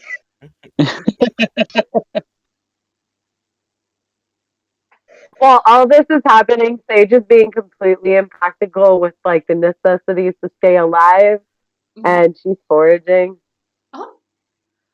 So Sage, because you could just do this, you wander into the forest while everyone else, you see Mrs. Baker pull out all of her, salts and everything and starts laying the groundwork for the tiny hut. You see the exchange and the fire gets blown, and you just kind of fade Homer style into the woods, and come back, with a broad variety of mushrooms and berries. You did find a squirrel, but it was hella dead, but could be for fun crafting in the future. Or for growing your own shrooms. So no meats, but you're very easy to gather some spores and other goodies to add to the fire and cook. As she comes back into the campground, I point at another mound of leaves and dirt, and I go, I thought you've been napping this whole time. That one's oranger than me. Fantastic. Are Mrs. there Baker. orange versions of you? What? Are there orange versions of you? So many. He shudders. There are many versions of me, my friend. Watch out for every pile. Could be alive. You never know. You see a firebolt appear in his hand, and he's like, I'll fix this right now. No, we're friendly. Okay, no, I can't say that for 100% of the time, but I'd say about 60% of the time. It works every time, 60% of the Nothing time. knows how to party yeah. Nothing knows how to party like a pile of leaves. Let me tell you. They do dance quite whimsically. But Mrs. Baker, what does the hut look like from the outside? Because you can kind of make it opaque, different colors. Are you trying to blend it in so it's hidden, or are you doing it more whimsical to reflect yourself? Yeah, it's definitely whimsical. The outside of it, I know the spell says it could any color, but I want it to look like a tiny little cottage, so it's just a homey little cottage, and you can see, through a portion of it where Mrs. Baker is sitting in a rocking chair. She is definitely crocheting things, watching everyone else prepare for the night. Fantastic. Guys, a tiny little cottage has appeared. And I also will state that you nailed it on the head. Ankai would have never have gone camping before. So she is just kind of standing around and if somebody needs help, she'll give them a hand, but otherwise, she's just staying out of the way. Yeah, I imagine the you got this. Cool. What are you doing? Why are we making a fire? Doesn't who has the beds? But yeah, so darkness has fully encased. The fire is outside of the bubble, but luckily the inside of the bubble is a perfect temperature. As soon as you enter in, you guys are greeted with um all the feeling and comfort of being home with the distinct grass underneath it. So you walk into this cottage and you just look like you're in the same space because to you can see the outside. You can see the night sky, the stars. You can see the fire burning, the carts, the horses, and you're like, I just walked into a tiny cabin. What? Where? Okay. And yeah, go ahead. We just have to set our bedrolls up, guys.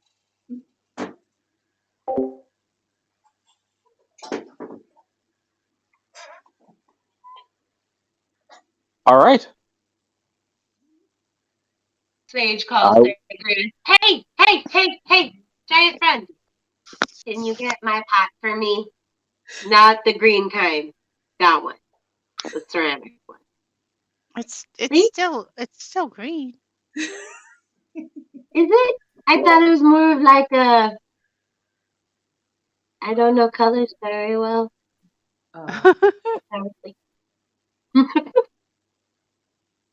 is it?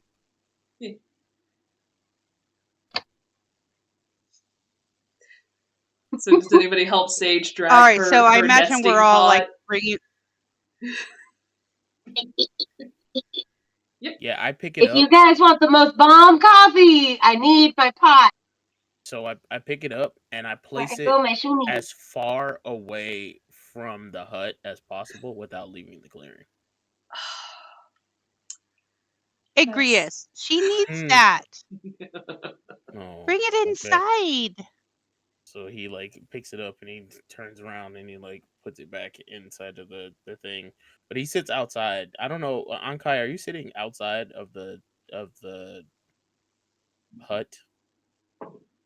I mean, she'll be setting up her bedroll inside of it. She understands the magic, but I'd say probably at first she probably would be outside, or at least would be outside for a little bit. So Igreus is kind of like sitting next to the fire with his legs crossed and his arms kind of like hanging over the knees. And he says, Ankai, can you come and sit with me for a moment? Sure. I'll go and send the familiar into the hut. They're gonna go and snag some treats from Mrs. Baker. I Yeah, wanted so to talk to you. escape her in. I wanted to talk to you. I know we don't know each other very much, but I had a few questions for you. What were you doing before you started this with this group? Well, I had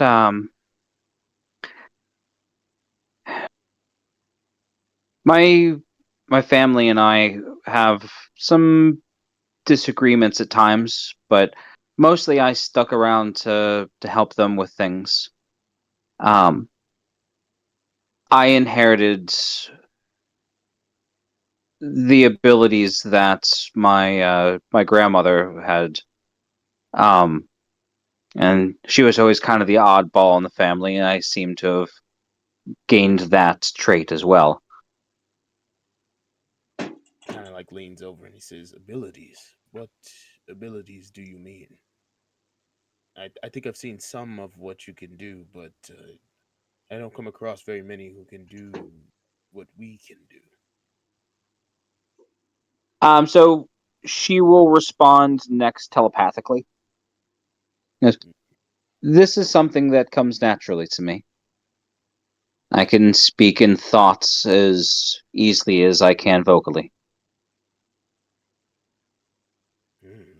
That's a very neat trick. Kind of reminds me of Zagreus a little bit.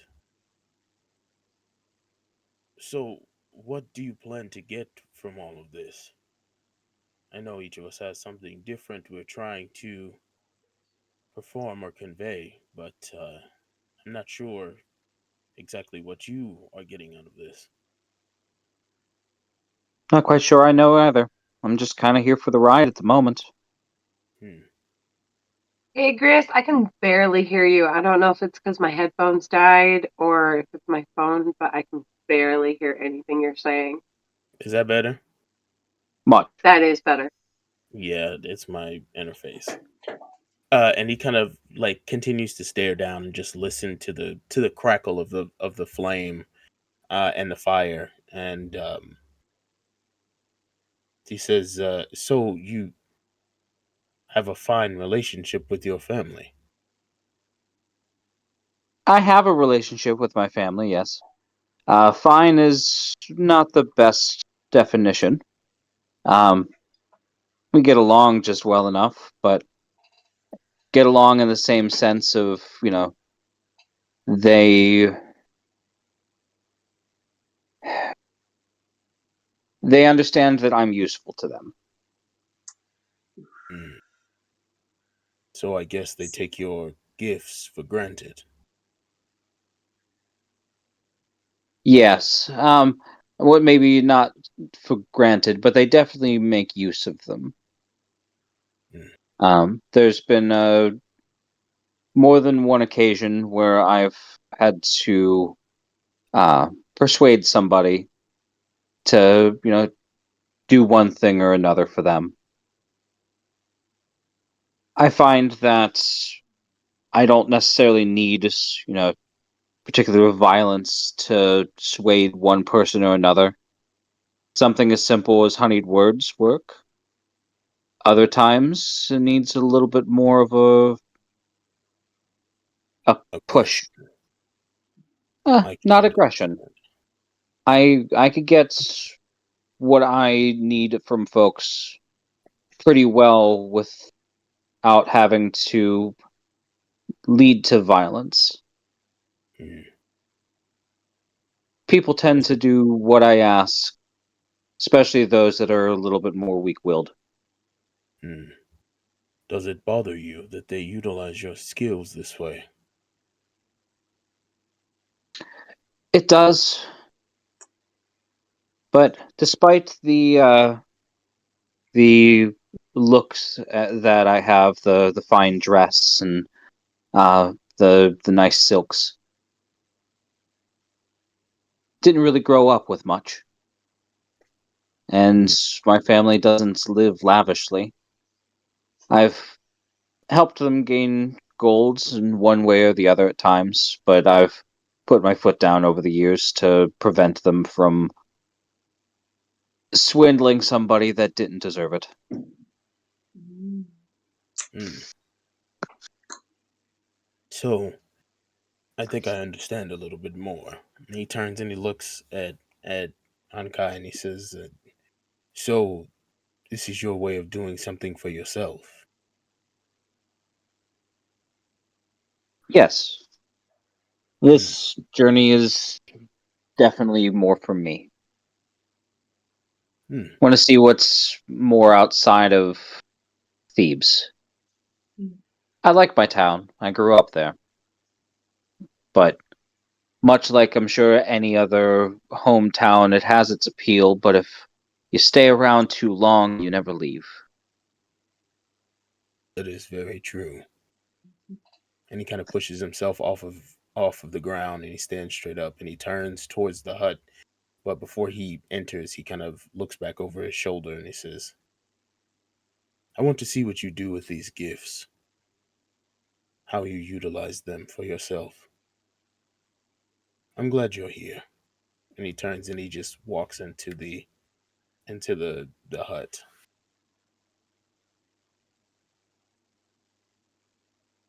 And Kyle will stay out by the fire for a little bit, enjoying the night air and, the quiet. That's probably the thing that is most different for her, seeing that she's lived in the city her life. Mm-hmm. And then eventually head into the hut. Okay. All right. The nicest thing about being in the hut is you feel like you're surrounded or are in the sitting area of the best hearth fire you've ever experienced. This warmth and welcoming feeling kind of surrounds all of you as you enter in to the dome. And you all begin to ready yourselves for a night rest. Are you guys taking watches? Probably taking the first watch because I was looking all the information I needed to start brewing beer. I realized I have brewer's tools, so I have what I need to make it, and I'm gonna add honey to it after the thing starts boiling to get it started. And I'll take first watch while I'm taking care of that. Okay. I'll take the second watch. I'm really a drow. I'm only sleeping for 4 hours. I think Mrs. Baker would definitely let everyone know how the magic of the hut works, and how we are safe inside, but it only lasts for tonight. I think that's through all the watches, because as far as I'm aware, a familiar is just, is technically considered a fey creature, so they don't need sleep. So for all the watches, I'll have Bonnie out, sitting with or near whoever's keeping watch. All right. He kind of gets up from his when he's in his on his watch, and he walks over to the horses, and he kind of he's whispering a song that he thinks he remembers, but he's not remembering all of the words. And it's strangely going to sound like Prince of Egypt. He running, he's gently just saying, "Mama's upset. Somebody's at my door. Hush now, my baby, love, don't cry. Sleep while you're rocked by the stream." And as he does that, he starts to talk out loud. "You know I'm going to find you, brother. One of these days, I'll stumble across you in your tower, hidden in some cave, yearning for my help. I'll find you all one day." And he just ends done for the night. Returns to his watch. Mrs. Baker would have brought the horses inside the hut, or had somebody bring the horses inside the hut. Can they fit in a 10-foot hut? Yeah, their horses are technically medium creatures, and 9 medium creatures can fit inside the hut. Horses are considered large creatures. Are they? Yeah. Yeah. I mean, unless these horses are ponies, in which case they'd be medium, but I assumed they were horses. Yeah. They're very good for cold snuggles, though. Yeah, they don't. They Awesome. don't quite. So fit they don't fit. Mm-hmm. That sucks. But Igreus is out there. He's out there for the rest of the night. He's just gonna watch them. Well, like, can I put cat pass without a trace on horses? They'll be fine. They're horses. They'll get eaten by harpies, and it'll be money well spent. Everything's fine. I mean, they're not. I mean, there was the thing that the guy said about adventurers and horses, and he's not wrong. Look, man. Why do you think I wanted him inside the hut? Just because it's what normally happens doesn't mean that's how we want it to happen. I promise. Nothing will happen to the horses until you make poor decisions regarding the horses. At this time, they are okay. Challenge accepted. Fair. Hamaguchi style. Got it. Uh-huh. Let's go.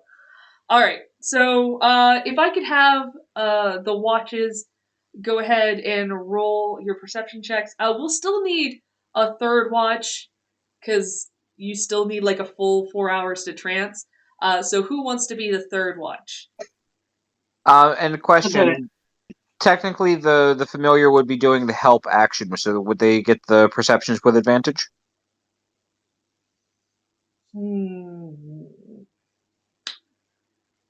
I will go ahead and allow it, yes. Okay. I'll take the third watch. Okay.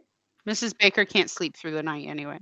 I got a nat 20 with the advantage. 21. Aww. Great. Dynah, you're starting off I feel your like shift. that's when you'd be waking up to start baking anyways. That's Mhm. true. Is by the start of the third watch, you're already there, like, prepping the fires. Yeah, for sure. And kind of conversely, Dynah, you're usually up this late anyway, so it's kind of your go-to. Sophos is snoring in a pile of leaves in her urn. And You said a perception check? yes. So another 21, and Igreus, what was yours?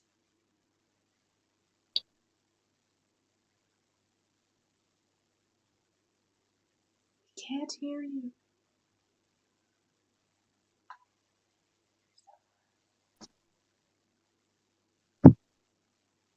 Sorry, It I'm is muted, trying babe. to. Sorry, I'm trying to figure out what's going on. Out of an 18, the second was a 16.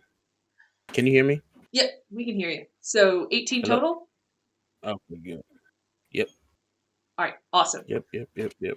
So this makes sense, because you're kind of having a very personal moment out in the wilderness, because you're used to being out in the wilderness alone. So this moment you have to yourself to just kind of calm and sing and be near the horses.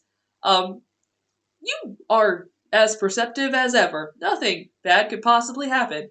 Dynah, with that natural 20, it's odd. This is the first time in a very long time that you've been out of the city, and also, this is the first time you haven't been closing down the bar.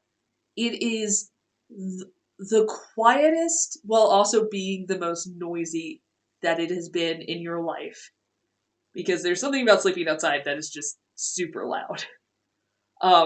So you're kind of having this moment as you take it all in, sitting by the fire, prepping all your brewery equipment. That said, if I could have you, what's better, your wisdom or intelligence? They're the same. Alright, then make a intelligence check with your proficiency modifier, using your brewer's tools to set everything up to see if you're going down the right path for a good brew. Okay, proficiency modifier. Should be a 3. What would that be? Hold on.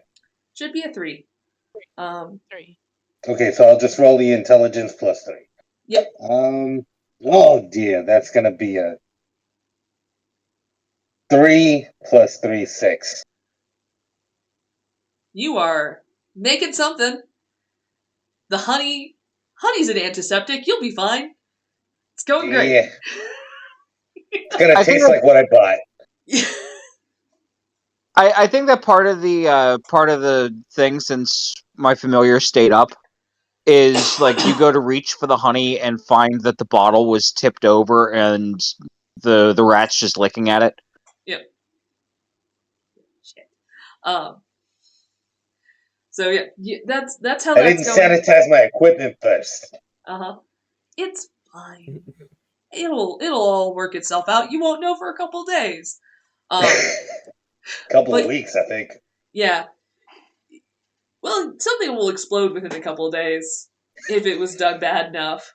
But you kind of sit contemplating And it's kind of as you're staring into the fire and thinking that you hear just barely before you kind of doze off the tinking of a hammer on an anvil, and it kind of startles you back to focus. Tony? And you see sitting across the fire from you is a broad, uh, somewhere between a human and a dwarf. They have incredibly broad shoulders. They're a little bit on the stouter side, but not quite as short as most dwarves you know. And they also are completely clean shaven. There's a man that sits across from you in a heavy apron that kind of just stares at you for a moment with their hands kind of rested between their legs as they just kind of take you in. Oh, hello there. And puts the hands to either of the malls next to, like, showing off the handiwork. Mm-hmm. I don't know a ton of sign language, but from across the fire you get the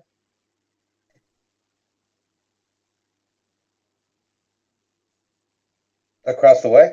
I don't know a lot of sign language, but from across the fire you get the hello salute. And Oh, then yeah. How do I forget? How are you? Yeah. So they gesture to you. How are you from across the fire?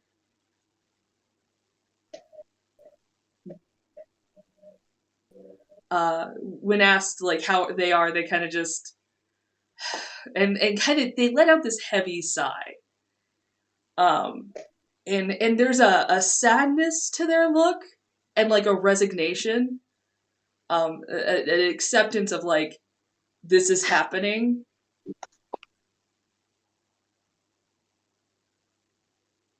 you tired? Are you tired? they Tired. they as you ask and mock in the like you're tired, I'm tired. There's a very very hoarse laugh that kind of rumbles from them. And again, don't know a ton. Essentially, they signed to you. Look, it was never supposed to get this far. I wanted you to have a good life, and for what it's worth, I cared about your mother a lot. So that's what this is about. And he kind of sighs and nods. Oh, so that's what this is about. Mm.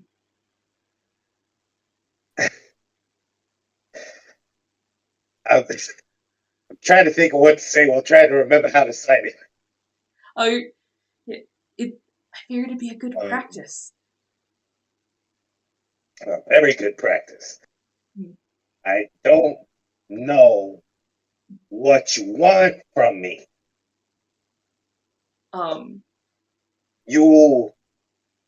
You're not there. You're not here. You don't help. Look what I made. And I show the goosebump wherever it happened to end up. Uh, I made this on my own.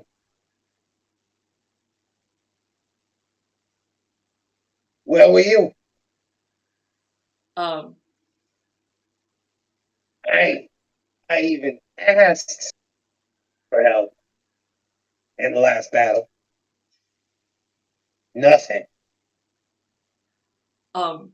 they incredulously look at you as they sign back, I don't help, and the fire kind of rumbles up for a second.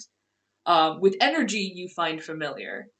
And then like he kind of like gestures, steps back and goes, I did everything on my own. And like as he gets closer to the fire, you see a massive gash across his throat.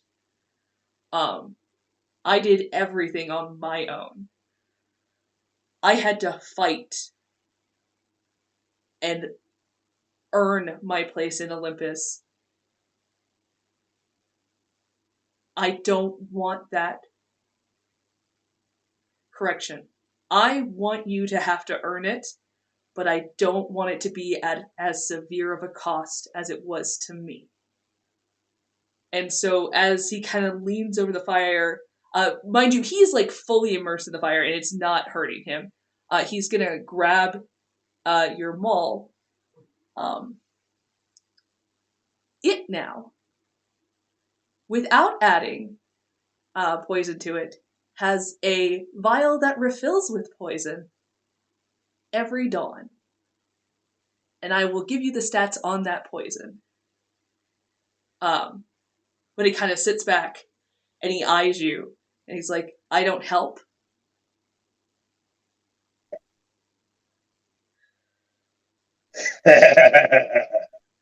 You're a sucker. Mm. And I'll take it. he sighs and like leans back. I don't know what I'm gonna do with you. And then kind of as the moment passes, the fire flickers and he vanishes. She gives a gruff. Goodbye. Go in peace. Mm. I'll see you next time.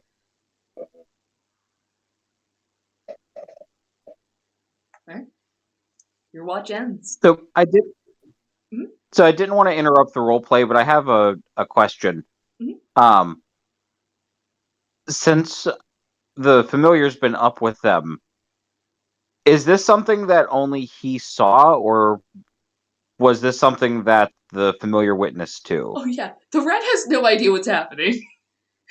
It's just like they got really mad and started waving their arms, and the fire got real big for a second, and then they were like okay, and the whole weapon lifted up in the air for a second. It bonkers. What? Okay, I was just curious on like what was actually seen. That's great. Yeah. So that is that's your watch. Igreus has his time with the horses. Things kind of wind down. You don't notice anything of major interest on your watch, and now Mrs. Baker rises even before the sun, and it's just muscle memory. You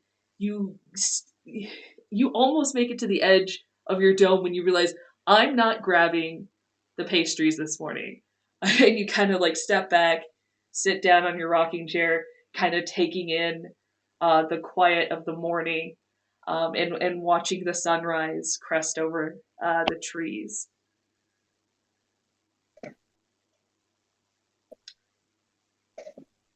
I think that she definitely would check on everyone. Just make sure everybody's doing okay, like adjust blankets, to make sure everybody is covered up, even though the temperature is perfect in the room, and sit back down contented. Yep. Everyone has made it through the night. A little critter scampers into your lap and sits and stares at you as you huff into your chair to kind of take in the morning. Blinks and is just like, "Yo, sup? It's morning time." I definitely share crumbs that, of course, are in my apron pockets. Yeah. The rat is gonna get. I know it's a magical familiar. I understand that this is a fey creature that you summoned into existence. It is eating so well, it is going to be a very rotund rat. It's going to be a circle. I'm very excited for this. Remind me later. I'll try to find it. I found a little clip of somebody who had a really fat rat. Like the rat that I had was like, you know, so tiny. This one had to at least be like 2-3 pounds. It was so big. Sean. But yeah, so you take in the morning. Your watch kind of goes. As the light fully takes over, you do start to take in that the road is getting active again, as people Okay. who might have ended their travels earlier in the day have started or on the path. but no one is approaching you at this time. Okay. I think once I feel like everything was safe, Mhm. I would start making snacks from my chef's feet. Mhm. So I'm gonna have 3 little petit four cakes, and they're going to each be able to be eaten for 3 hit points of healing as a bonus action. Awesome. And I'll set them aside to hand out later. And of course, make breakfast. Fantastic. So as the end of your spell comes and you kind of exit to prep breakfast, you guys within the bubble get an initial hit of the kind of brisk morning air, especially coming from the very comfortable temperature within the the bubble. As you begin to hear or begin to smell, more accurately, the starts of sausage and eggs on a skillet. You guys rise for a new and exciting day.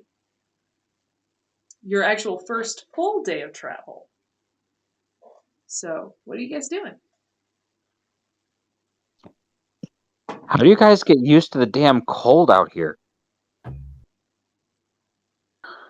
You It know, if you doesn't bother sleep you in after a dirt, it's while. like 72 degrees all the time. It's like the best. Insulate it with a little bit of decaying leaves. Perfect. Igreus is like sitting in the tree, like that's where he sat the rest of the night. He's just like looking down. After Well, we better Onkai, hurry. No, go ahead. after Onkai complains about being cold, Mrs. Baker will whip out a full shawl that somehow she had time in the middle of the night to create. That's amazing. Yeah, it's beautiful and warm and so soft. She will graciously accept that. And it's as you guys are all sitting down, taking a breakfast, hearing the commotion from the road that let's see. What's everyone's passive insight?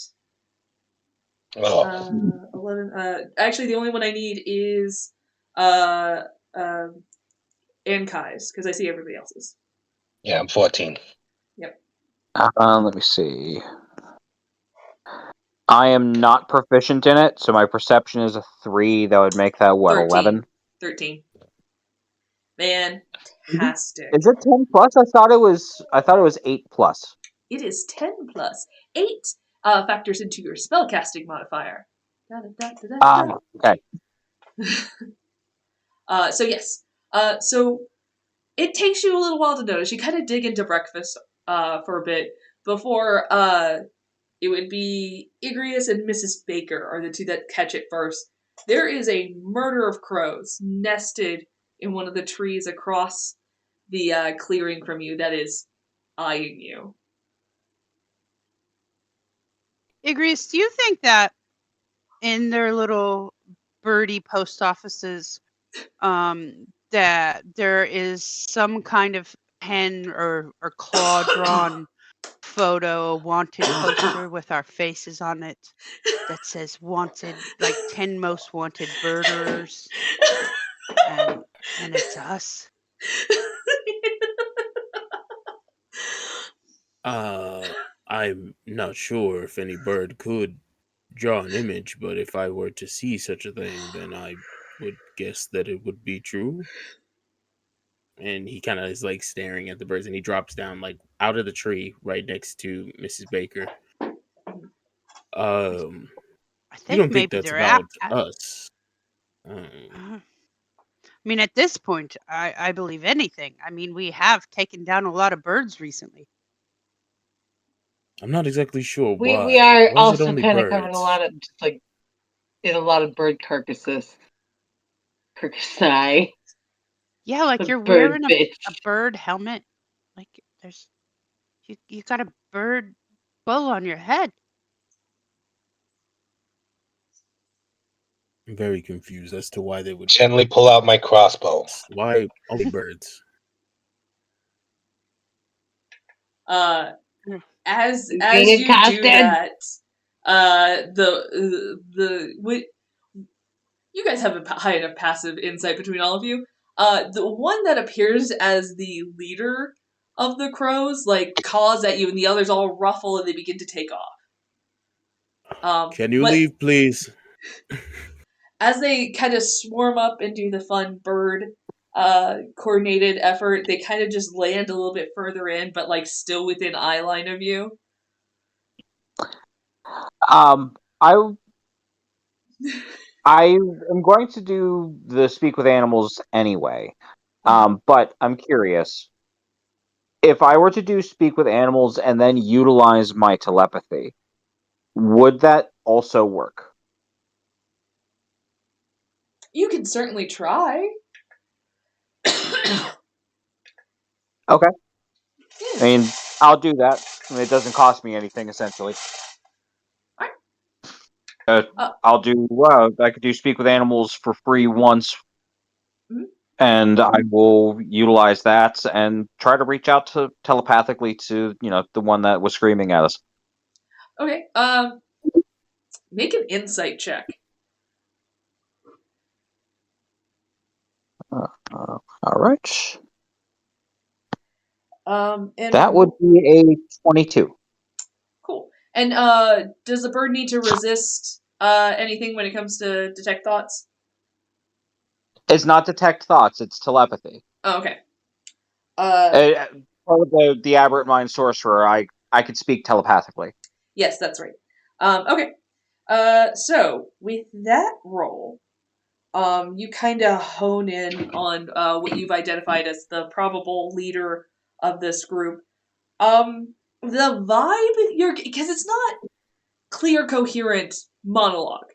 It's kind of a. Sorry, my cat feeders are going off. It's kind of a garbled sense.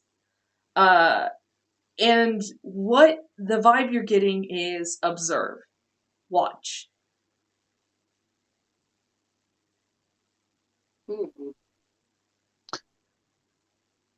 I'm going to step forward, keep my hands up, and not any quick movements to not try to get them to fly off. The immediate thought is fingers look a lot like worms and are very edible, as they kind of hone in on you specifically. Okay, I mean that's better than run. And then I will speak verbally, but in crow. Oh. Who has you observing us? The mistress. Who is the mistress? The mistress. Where is your mistress at? Home. Is home to the north, south, east, or west? It would be to the north. Yeah. Sorry, I had to. Is it Hecate? Sure. Who? I'll ask. Is your mistress Hecate? Our mistress is the mistress. Is your mistress in a town with a lot of people? There's people.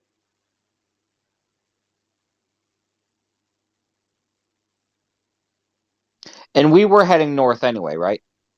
That is correct. Is there... It's You're probably an odd question. Northeast? No, northwest. I'm sorry, what?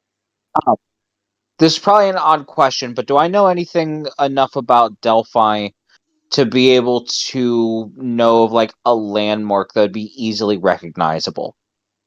Yeah, the Temple of Something Delphi. that I could There's a big temple there. It's a huge place of oracle and prophecy. There's also a temple to almost all the gods there.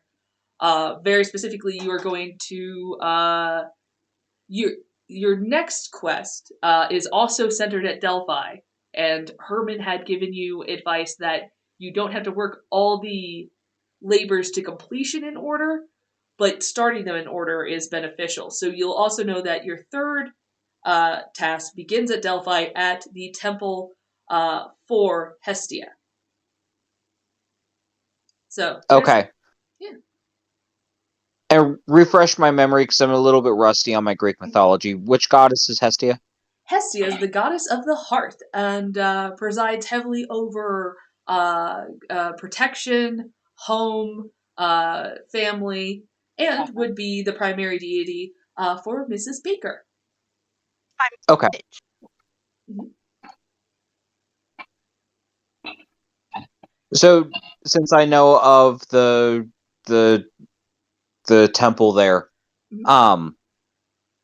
trying to think of like simple words they might understand.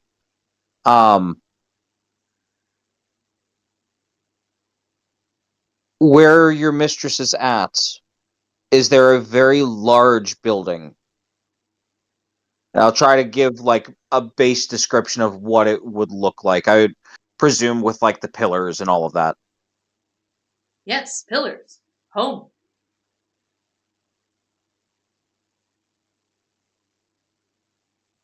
You go. You do. We watch. All right. I'll turn back to the others, seeing that I've been speaking in Crow. Look at that sumptuous rat as it scampers. Full. Fat. Good. Good eat.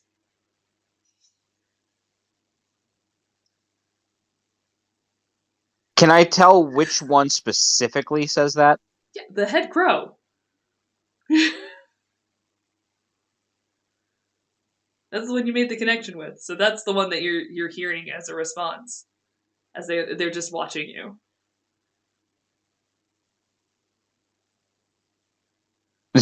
It'll get back telepathically. You will not come anywhere near the rat, or I will destroy your entire flock. Then you go. You do. Mistress wants to know. And I'll actually make a correction instead of me turning around and telling them, like, physically. Mhm.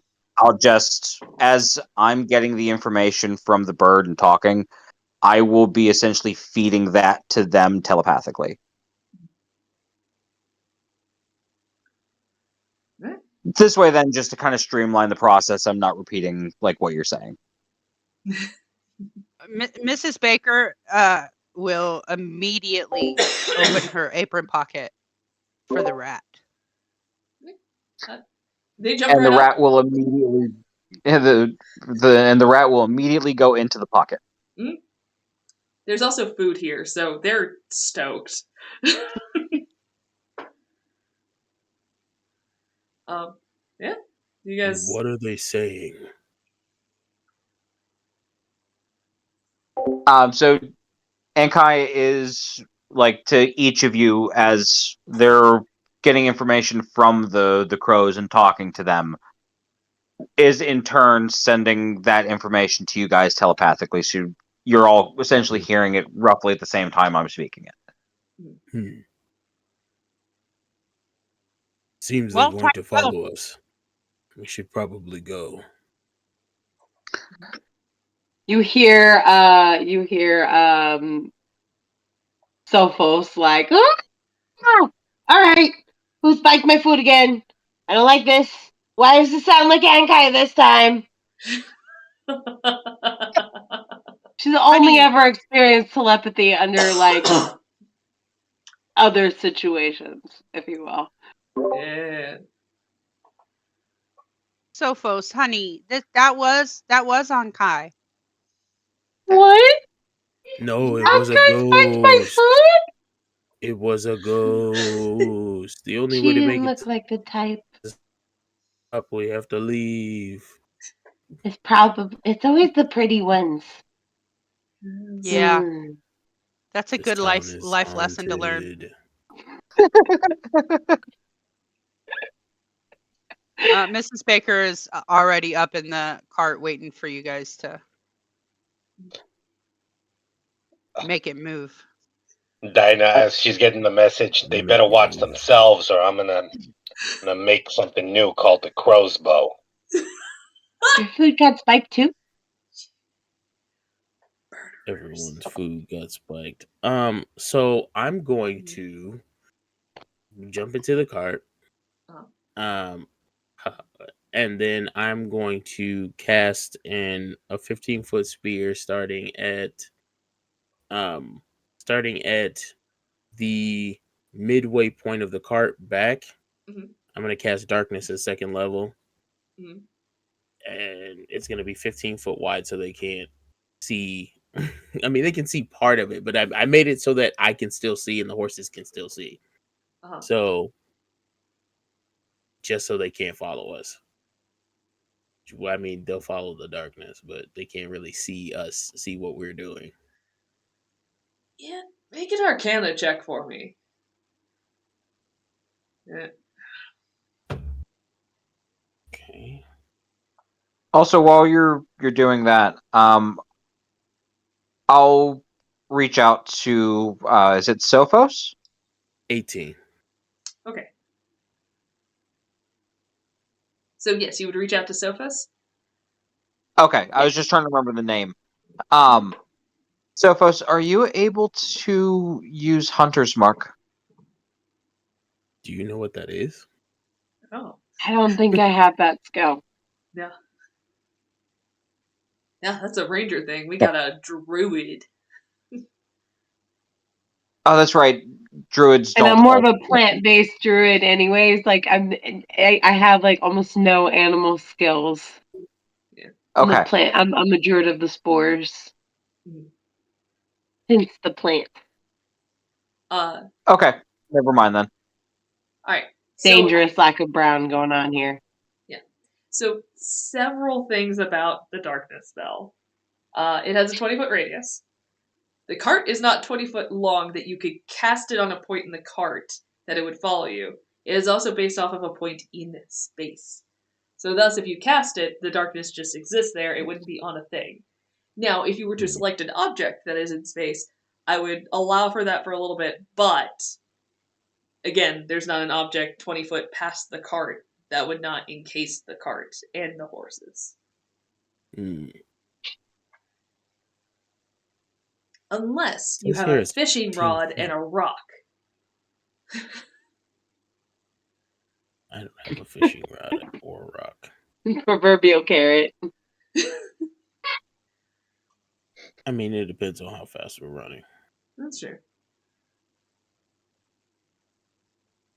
Well, we can't really do anything.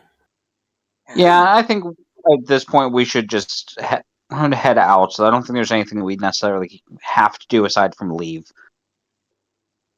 Oh, it's a 15-foot radius, but again, the cart is not 15 foot long. I was gonna say. I'm like 15. I was like 20. I'll take that extra 5 feet, I guess.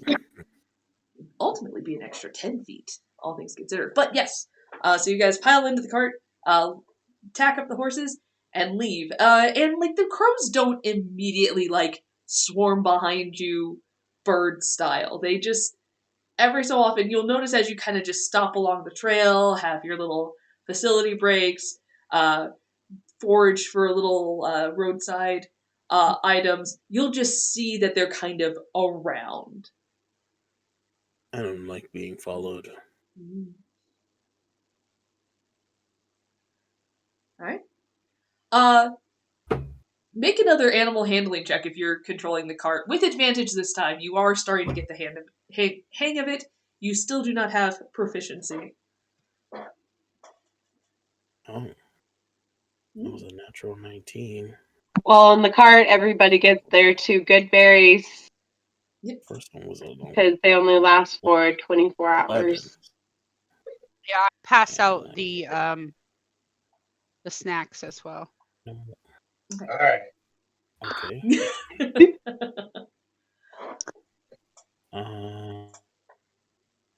21. Fantastic. It You is. feel like you're making good time in the cart.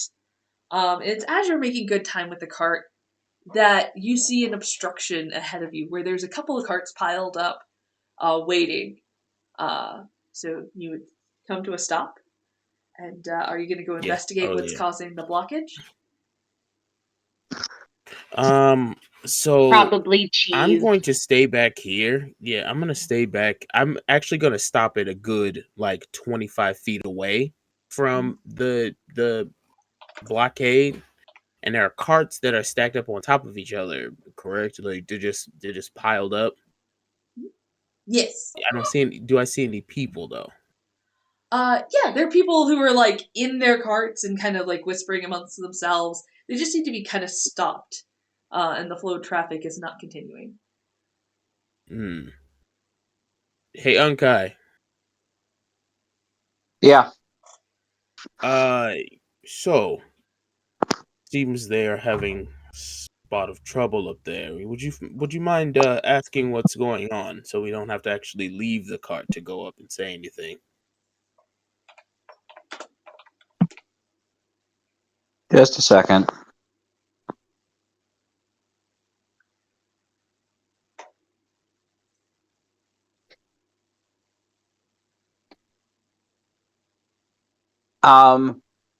How far away are we from the front of the line?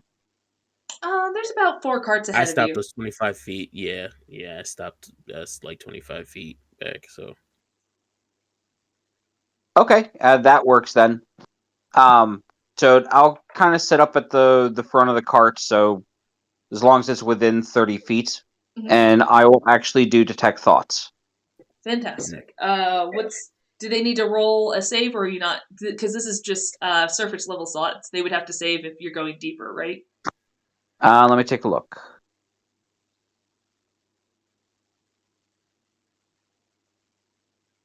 Yeah, surface level thoughts doesn't need a save, but if I choose to probe deeper, then they require a wisdom saving throw. I will also, just as a precaution, I will burn a sorcery point and do it as a subtle spell. Mhm. So this way, then if I do have to push deeper, then they won't know it was me. Okay, fantastic.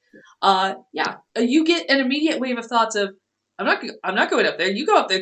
They're huge. I don't know what to do. I'm not getting out of the car. I'm not getting near them. It's their road, as far as I'm concerned. We just have to wait it out.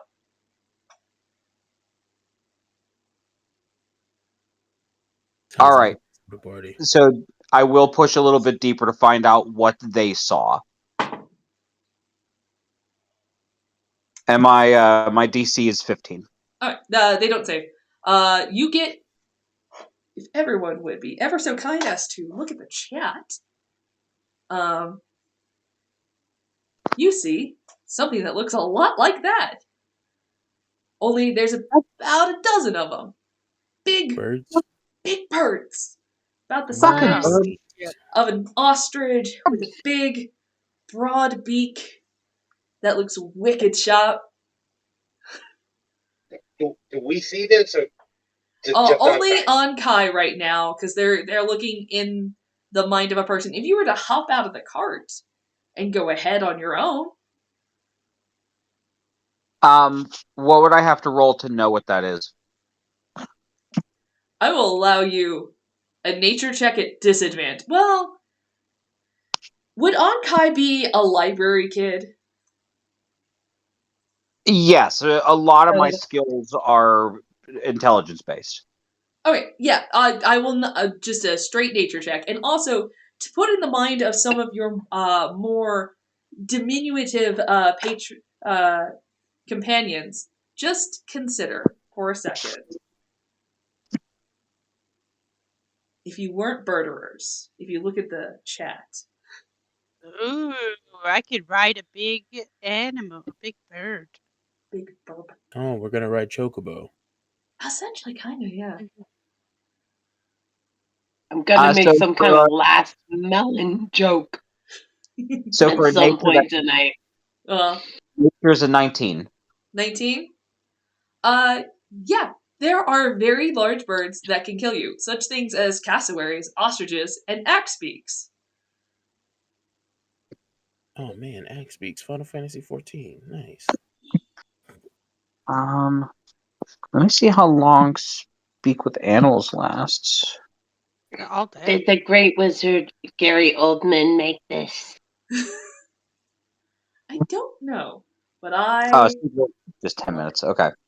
Yeah, that's gone by now. I have the plan. I'm a fan of his work. Mhm. Okay. I will let the party know, and then, if permitted, I'll use the telepathy to kind of like share the image of what I saw. Yeah, you guys all get images of very large birds. Murder birds. That's what's I don't want one of those. That's what's up on the road. That's what's up on the road. Stop putting shit in my drinks, guys! Don't worry, social repose. He says as Ready. he jumps down. Mhm. We're just gonna check them Can- out. Don't worry.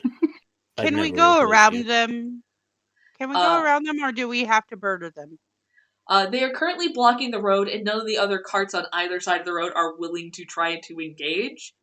Think of the peacocks that control part of like LA and the turkeys that bully, I want to say Boston?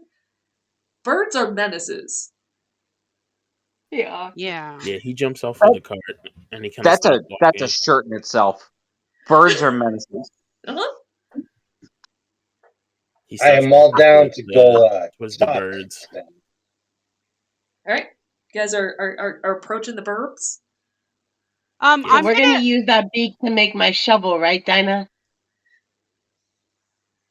If we can't get it as a mount, I'd like to get it as a mount. I don't know how many of them there are. Maybe we'll kill 3 of them as a message, and that way the other ones stay in line. I don't know. Maybe they have a nest nearby. We can take the eggs. Are we I'm set just on? saying, I somehow had some kind of drug-induced vision of this dinosaur bird in front of me. So now I must have a weapon made of it, because it came to me in a vision. Are we So- set on murdering, or do we just want to scare them off the road? I was Igreus just kind of more has his thinking we hands up. Are Yeah, you... 'cause I can send bubbles up there to Igreus scare them. kind of walking towards.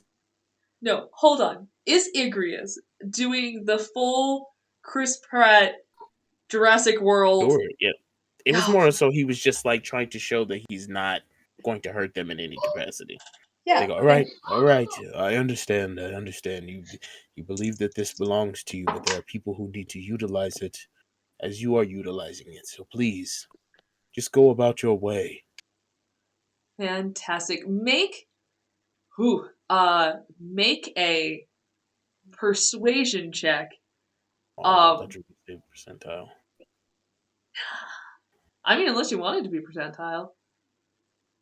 I don't know what that would do, but yeah, make a persuasion check. Ooh. So I was Oh no, he's Can't getting hear up. you, plus Igreus. 7. So what plus 7? Uh-oh. I mean, it was natural 17. Ooh. Fantastic. Their insight was a natural 20 minus 3. You had to hit a 17. Are you doing this with the formerly vulture skull on your head? Um, Are you doing this so you know what I'm dressed as the doing? Bird Reaper? Yes. Yeah, so what I'm doing is I have the skull on my head and I have my cape and I'm like, so there's these little holes on the very edge of his cape. It's so that he can stick his fingers through it and like spread it out really wide. So he's Mothmanning? And so he spreads it out like really wide. And He's oh, Mothmanning. at the same time, he pulls out his staff of bird calling and he does the cassowary like call of peace. Fucking Birdman of the Opera up in here. I'm here for it, though. He understands bird law. Mhm. So there's a few You that make do. yourself big. It's attractive. And he starts stamping his feet on the ground and kind of like spinning in a circle. Okay, so He's there are. he's turning into I'm- the fucking professor from Rio. Okay, Mrs. Baker is. I'm going over here to- like she knows what he's doing. Got this. Mrs. Baker is going to start doing bird calls behind him, and giving bardic inspiration. I'm just clapping. Fantastic. Oh. Okay. So there are ones that hiss at you because they're birds and you are a possible Right. predator. But the one that seems to be leading the pack is kind of swaying with you, taking you in, eyes narrowed, but like not showing active aggression, just kind of taking you in. And as you start making the noises and you do the stampies and the twirls, it kind of lulls, and as the others kind of notice it lull a bit, they kind of start to back down. And they're all just kind of like staring at you, kind of taking you in. And you notice these have, the big raptor claws, Talon. Yeah. the incredibly sharp beaks. And there are a few that are pretty thick and sturdy, and there's also a couple of little baby ones in the back. Right. So are you trying to like shoo them off of the road? So what he's going to do is he keeps his hands out wide and he starts stamping. I don't know if you've seen a lot of like very big predatory birds. I watch a lot of documentaries, Yes. and they're the I think you're in the right crowd. Mm-hmm. large rat in their display eat really really fast on the ground, and they'll spin in a circle, and then like in order to like show that they're not threatening, they kind of like drop they crane their neck forward to show that they're not threatening. So that's what he like spins around and taps his feet into the ground, and then he drops his head down as slowly as possible, and he just holds that position. Okay. So the head of the bird. We had to get a Yeah, duck that's parade up funny. in here. Okay. No, this it's Iggy. is funny. Okay. So it takes a moment, like almost longer than you're comfortable with, but the head bird lowers its neck to you in kind of a follow up of the sign of submission, and and bird peace. So what he's going to do is he's going to start, like he's going to take his cloak and he's going to start nuzzling it down towards his sides, and then he's going to start walking slowly Mhm. towards the tree line to Okay. see if they'll start following him into the tree line. Yeah, again, it takes a minute, and you kind of actually pass into the tree line before the leader kind of like lets out. You know those? I want to say blue shoe bills, the ones that sound like machine guns when they fall. Oh yeah. Yeah, that noise comes out, and they just kind of grumble, and they begin to kind of follow after you in a Okay. terrifying giant bird parade. Okay, so I'm going as far as I can Mhm. into the forest, Mhm. to make sure that all of them get into the forest, Yeah. and so that people can start passing by on the road. Yeah. The second those vehicles start moving, I'm gonna cast darkness on one of these fucking trees. Fantastic. Make a survival check. The DC is very low. I just want to make sure that you don't lose yourself focused on your bird performance. You do have bardic inspiration too. You do. 17. It's a 17, so Right. unless it's lower than that. No, you're totally fine. You just had to beat a 10 and not get like 2 turned around. So yeah, you get them into the darkness. Your passive perception is high enough. You begin to hear the rolling of carts. And you cast darkness and just run and book it back towards the And cart. just while he's doing this, I'm going Start in sprinting and I'm casting towards the plant cart. Like growth. straight up 3, like follow. Yeah. Yeah. Yeah. But while I notice him start leading the cassowaries, if you will, the Uh-huh. base axe cassowaries, Mhm. to the forest, I see what he's doing and I decide, well, that's not going to keep him very long, so I cast plant growth to Mhm. try to get the natural flora to flourish a little bit more, maybe keep them off the road and in the forest, Mhm. more likely to survive. But I'm going to do the quick version of that. Yeah, he's sprinting pretty hard. Like straight up, I'm telling you, it's like straight up Jurassic Park 3 beginning scene, running from the Spinosaurus out the like. Yeah. But it's And then he slides to instantaneous. a It's stop. an instantaneous spell, and I followed Yeah. behind you the moment I saw you starting to walk back there. So while Mhm. you were doing all that, and while the carts are passing, I'm casting that on the land. Mhm. And I book it probably before you book it. Yeah. I probably walk over, and then because you'd be going at the end of the cassowary conga, so you're waiting until they get cleared, and then yes, you're like kind of behind them, like, "Ooh, don't come back this way, don't come back this way," kind of urging the trees to kind of merge and fill the path, and you kind of start stepping away, and you like feel the darkness more than you see it because you wouldn't be in the effect of it yet. But you kind of just feel a shift in the woods, and then the sound of very distinct bare feet just hauling ass through grass. And you see again the bird specter of death, like bob and weaving. I'm gonna Just let you carry through that survival check as you kind of bob, weave, and run your way back to the road. like, You see like your path that you originally walked through, which was kind of clear, is now overgrown with plant life, and you like baseball slide the bird skull falls off for a second, but you Indiana Jones grab it before the rest of Indiana the vines Jones. grow Yeah, over. absolutely. Yeah, Yeah, I and I love it. walk over to I slide over to the cart, and I'm like, "Let's go."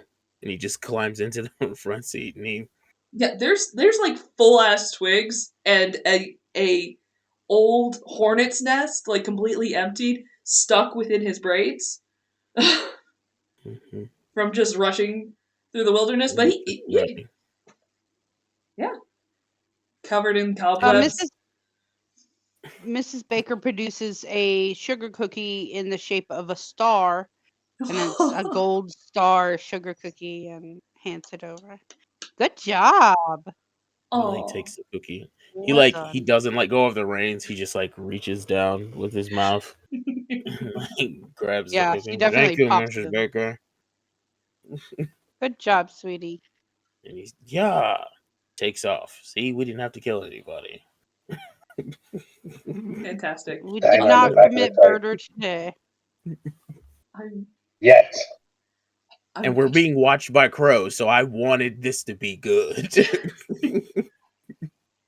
yeah. As you take off, in a like actually, year, those hmm? Go in a ahead. year, the cassowaries areas, foods and stuff will flourish within 150-foot area of where I cast. Fantastic. Um, We're and ensuring the natural habitations. If wow, they're still there. If they're still there. who knows? Some other wannabe murderers are right behind you trying to eliminate. Um, but as you ride down the road, it's weird because you didn't see the crows, and then you get in the cart, you ride down the road. The path is clear, and about like a half mile down the road, the head crow is just sitting there, and it screams at you in kind of a chortle, as much as birds can kind of chortle. Yes, sir. It's fine. And it chortles at you and then takes off. But you guys successfully subverted the encounter, um, and you feel like you are coming to another long day's rest. We're going to go ahead and pick up our next session as you settle in for camp, and we can talk about new visions and other things that you guys can be a little traumatized with your divine parental figures. Um, So we're going to meet back together in 2 weeks on the 26th. Is everyone good post-Christmas? Yeah, Yeah. should be fine. I will probably, starting around then, I'll probably be coming in late because I don't get out of work until 8. Oh. So I'll still be able to join the game, but I probably won't be able to join until like 9ish or like late 8 o'clock. So I'll join. I'll just have to get caught up. Okay. Not a problem. Okay. We'll make Quick, a pocket all of the universe to carry you watching the around in. stream, I've seen people bouncing in and out.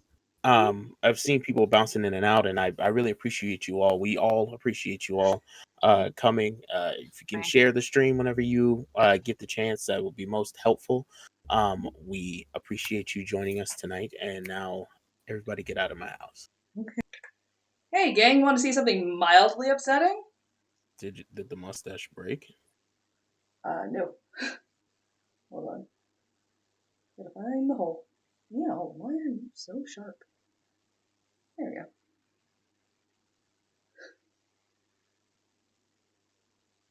There you go.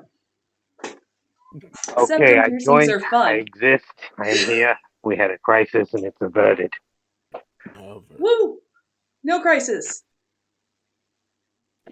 Or I could just not make it a private channel because nobody else is in our Discord. I mean, that's true. Yeah.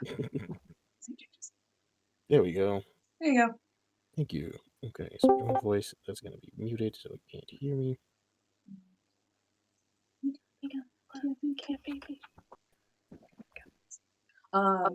There is an echo now. Just Yeah, don't worry. I'm changing it all right now. So I'm gonna mute everybody so then I can't hear you on here. Yeah, see, great, fantastic. Now there isn't an echo. All right. Oh, turn the camera back on. We are a well-oiled machine. Yes, we are. All right. So we're still missing a handful of people. Let's only 7 out of 3. That's true. I mean, the people on Twitch can always wait. That's true. So hold on. I'm gonna start that. Like the stream so I can send out the link to everybody. I also noticed that the last week I kept looking down, and that was because I was trying to check the chat. Like I was trying to check mobile the entire time, and yeah, that didn't help too much. So I realized. Thank you. Or that's perfectly fine. Okay. You know, it occurs to me that as a DM, there's no way for me to roll on D&D Beyond, which is mostly fine. What do you mean? Oh, like when I go to the campaign, I'm not a character, so it doesn't give me dice. Oh wait, I can. Yeah, I was gonna say that doesn't. I can roll. Yeah, that didn't seem right. Can I? You want to public roll? The option is there. Be able to. Okay, roll. And I'm rolling just as bad with digital dice. Hot diggity dog. Hot diggity damn diggity dog. You know how some people have like the player curse, where every time they play they roll terribly, but as soon as they DM they roll fantastic. I have the opposite. I roll like trash as a DM and fantastically as a player. No, see, I only roll well when it's stuff that my character would actually do. That's where the problem lies. Hello. We are trying something new as well. We are trying to play in the same room, so we both got our Bluetooth on, and we're both going to try to figure out how to make this work.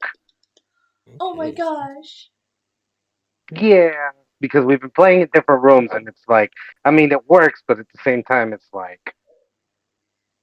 You can get the almost illusion of playing with other people, which... I know, right? Like, I'm very grateful for the options to play online so that you can play with more people over broader spaces. All that's lovely, but playing at the table is really fun. I like passing notes to my players, and Discord chat is not the same. Yeah. Nope. I mean, that's what I usually just text my players at that point. Where I text them a whole lot. Like me and another one of my characters or one of my players by the name of Sage, which I thought was funny. She has a very particular relationship with a creature that she doesn't know what they are, and so I just send her just NRP messages back and forth. So I love that's that. fantastic. I want to whisper so gently into your ears. Oh, of course. You want any mixes with your coffee? It's brandy season. Put brandy in the coffee for the evening game. If I had brandy, I'd put brandy. I've got bourbon. Bourbon is still good. I've got Irish cream. Which is what I was referring to. But yeah, but the bourbon I think works because the eggnog that we have is Southern Comfort flavored. Mhm. So I have bourbon, whiskey. I have been Baby. mixing my lactose-free eggnog into my coffee each morning. That's been delightful, but it is non-alcoholic. Yeah, the Southern Comfort one is non-alcoholic. Also, it just has the flavor, The hint, the memories. the hint of the. I'm guessing annatto. I'm not sure. There's spice, guar gum. I don't know what's in here. Mm. It's like a whisper of a kiss, Oh, like in the Dr. Seuss book. What sound does a butterfly make? And I think they compare it to the whisper of a kiss. And I've oh, always been like, oh, that's gorgeous. that is gorgeous. Gosh, I like Dr. Seuss books. My personal favorite is The Little Bug That Wouldn't Catch You, but most people have never read that one, so I just sit here and I'm like, Yes, it's the one where your bad day can make other people's bad day worse. Ooh. Mm. Yes. My bad day good. My bad day does.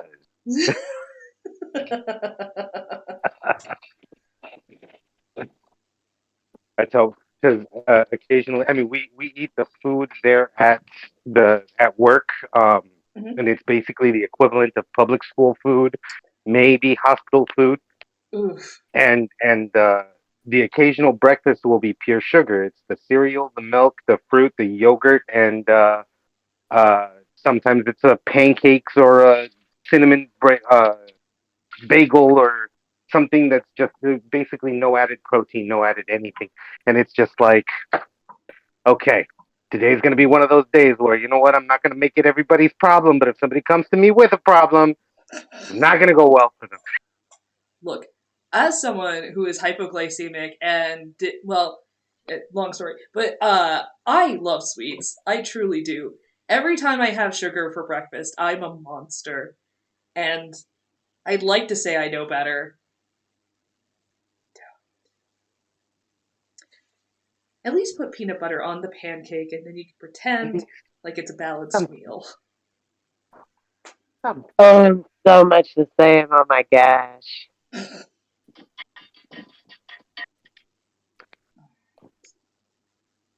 This might be good enough. Who Okay, good. There should be have audio. we here?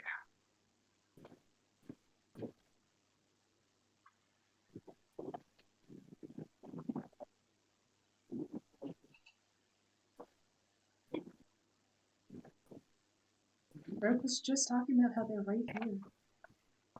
Okay. So can you guys hear me? You call me? Yep. Okay, good. For a little while they couldn't hear you guys. Oh no. Yeah, but I got it figured out, so it's fine. It's fine. Everything is awesome and great, and nothing bad is going to happen. Why would you do that to us? Because I'm Why cruel. hurt me like that?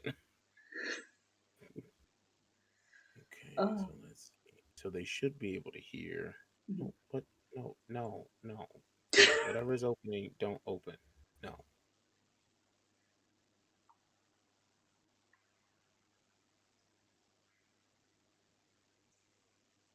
There you go. Can't see because my camera is directly. So, okay, who are we waiting for? Mrs. Mrs. Baker, but Paula is going to be late, just generally, and we're missing Rev. I'll message him. That 7 p.m. Eastern thing difficult. Don't remember that the East Coast is an hour behind you in Central Time and 2 hours That behind is, you. but I think Rev's on East. Because he and I aren't Okay. that far. Then again, what is far in Midwest talk? Yeah, it's weird because when you live in Pennsylvania, depending on where you live in Pennsylvania, one is the Midwest and one is the East Coast. So, like, I completely understand that.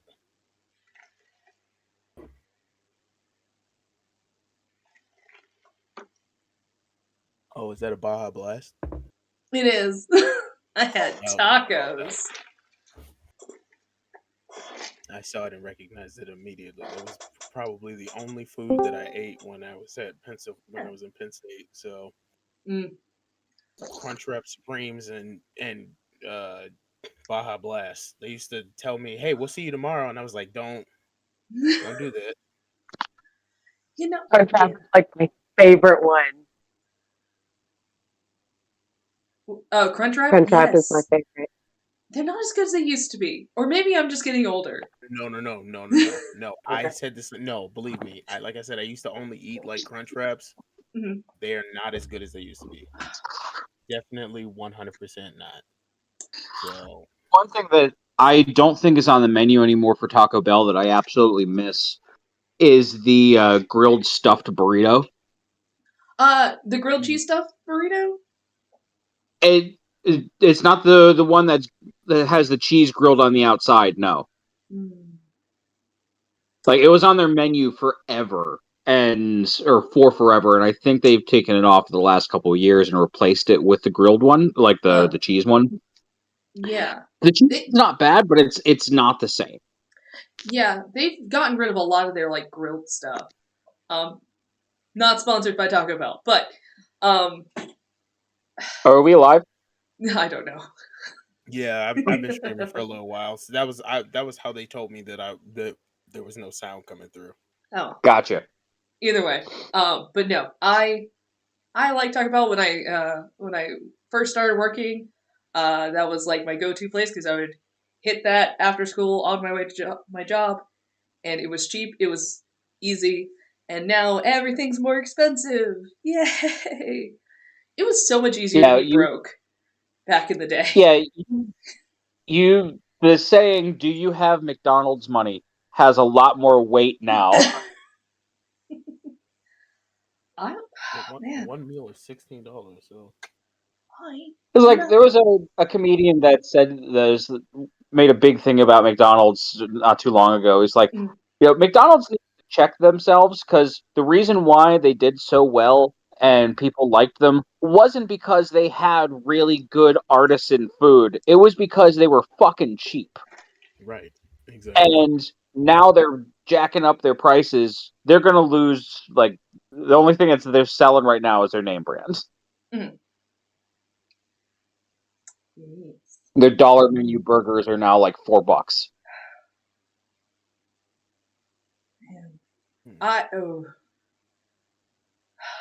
If we want to get real sad, I was talking with my partner recently, because they were looking for a place in Columbus, because they still work there, but they spend their weekends here. So we're kind of doing a slow move-in together situation. So they were looking for like a little studio. When I first moved to Columbus, 12 years ago, studios were listed as low as $2.99 a month. Yep. Now that it didn't include anything, but that was 4 walls, a door, and a toilet. And by golly, that's all you really need.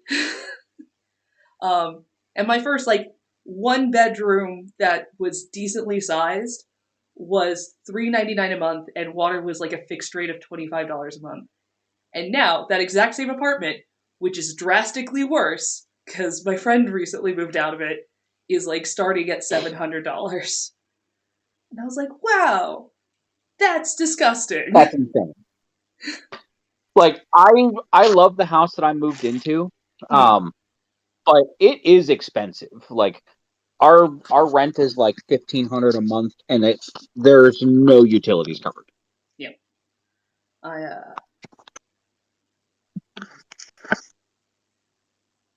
Paying for the luxury of a house to feel like I am, Mhm. I the millennial dream of having one.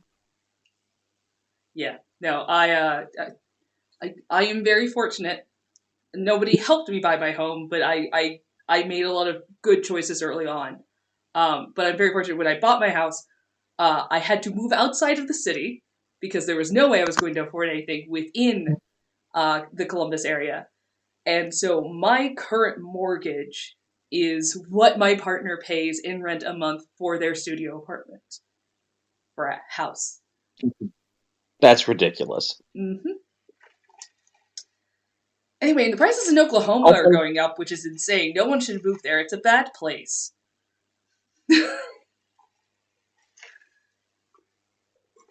And that is the express opinion of the stream. Yes. Oklahoma is a beautiful place. Yeah, it does have nice sky, though. As someone who moved up north, Oklahoma has good sky. Like, if you want to look up at nothingness and feel good about yourself, Oklahoma, good sky, leave immediately after. You can pave it. As those of us, and as make those it of us from parking for Texas. Texas apparently has a rivalry. Sorry, Sooners. I have my own issues with Texas, but like it's fine. Oklahoma is just not good. Texas is also huge. There's so many different pockets of Texas. You can hate this part of Texas and that part of Texas and that part of Texas, but down here we're really cool, and right here we're pretty cool. And then we're heckin' liberal here. Actually, it's pretty cool. We like it here. Yeah. And like Texas also supposedly has like really good barbacoa, so like there's that going for it. I miss good Mexican food. I miss it. I know we were just talking about Taco Bell, but I miss my mother makes amazing food. I grew up with a lot of Spanglish friends, so I used to hang out. If you ever find your way into the Pittsburgh area at some points, you should bring me Tim Hortons, because I think the closest Tim Hortons that I have to me is by you. Tim Hortons isn't good, and I'll stand on that. Tim Hortons is not good. It is better than Dunkin'. World's better than Starbucks. And their Timbits are delicious. I do like a good Timbit. We're on the opposite side of the country, so we don't really know what that is. So we're just like, I guess Canada's Dunkin's is the closest analogy. Yeah, Timbits are just donut holes, but they are really good. Or like Buc-ee's. I would assume they're like our Buc-ee's. Texas has Buc-ee's, and it's like got its own little cult also. You know what else I miss about the South? It's all food related. Brahms. I miss Brahms so goddamn much. I think about it on a semi-regular basis. I'm not familiar with this. The only southern restaurant that I know offhand that I do want to visit at some points, just for the audacity, is the Waffle House. Oh, that's all over. I love Waffle House. We are so far south that Brahms doesn't even come here. Like, I think we have to drive like 2 or 3 hours for the nearest one. We're that far south. It's just there's, but then like you guys don't have Whataburger, but that's everywhere in Texas. There's these very tiny, amazing little like mommy and papi run shops, and like this like literally home restaurant that was built in like what 1925. Best burger in the U.S. Best burger in the U.S. And it's literally an alleyway that someone bought and turned into a restaurant by cutting tables in half and then putting them in opposing sides along the wall. And it's the same grill that they started on. And a lady who worked for the owner now owns it. So it's amazing. That's awesome. There's a literal hole in the wall that exists in Athens, Ohio, and it provides chicken and waffle sandwiches at 3 a.m. after you've been concerting and drinking the whole night and bar hopping, and you just walk around, and all of a sudden there's a lit up little hole in the wall, and they give you food, and it's so amazing. We had 2 restaurants here in Pittsburgh. One of them I don't think is around anymore. It was Tom's Diner. Mm-hmm. Tom's Diner was the place to be whenever you came out of the bar and were drunk off of your ass and wanted pancakes. But I don't think Tom's is around anymore. But Cambodicon still is. Cambodicon was originally a food truck. I think they do still have food trucks around, but they just have one location on our south side. They're open to 2 a.m. and it is legitimately really good American Chinese food. The only love-hate that I have about the place is they have a sauce called moon sauce, which is unique to them. I think it's a mixture of teriyaki, soy, and something else.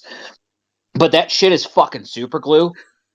I accidentally dripped a little bit of it onto an Xbox controller. And to this day, the button still sticks. That was 10 years ago. Yeah. Then you know it's good food, though. Yeah, I don't know what that's doing to my liver, but I stopped caring about that in my early 20s. Your body's gonna rot and fall apart anyway. It's just what it does. It's fine. Just embrace it. It's all good. And look, I get chicken there all the time, and we apparently are the burglars here. So That's it. This is a chicken household. I'm a chicken person. 9 times out of 10 if it's on the menu, unless I'm going to very specifically a steakhouse. 9 times out of 10 I'm getting chicken. People think I'm weird about that, and I don't think that's odd. Anyway, apparently we really like food. That's the real thing. I mean, we can vamp a little bit more and see if Paula makes it. Any other local cuisine that we want to talk about when you're visiting your cities? I can tell you that we talk about food that we miss. I'm originally from the Midwest, and I miss a good pizza. Don't get me wrong, I like New York style pizza is good, but nothing beats a good Chicago deep dish, and that is a hill I will die on. I was going to say, if anybody visits South Padre Island for a summer vacation, hit us up and let us know. Ooh. We will take you to all the spots. Dirty Elves at South Padre Island, but around and outside of there, there's all we're culinary. On a pirate ship, we could literally go on a pirate ship. I want to go on a pirate. Okay, so it's no longer there. But when I first moved to Columbus, we used to have the Santa Maria displayed downtown. Now, Christopher Columbus was a dude who sucked at his job and for whatever reason became famous. But riding around Columbus on my bicycle, getting to know the city, and just rounding the corner and there was a whole ass pirate ship, I was so stoked, and I was so excited to go check it out. And then I was like, oh, it's the Santa Maria. That makes it Columbus. Yeah. So cool. And if you watch the show Gallivant, the sister ship was the one that they sailed on. Yeah.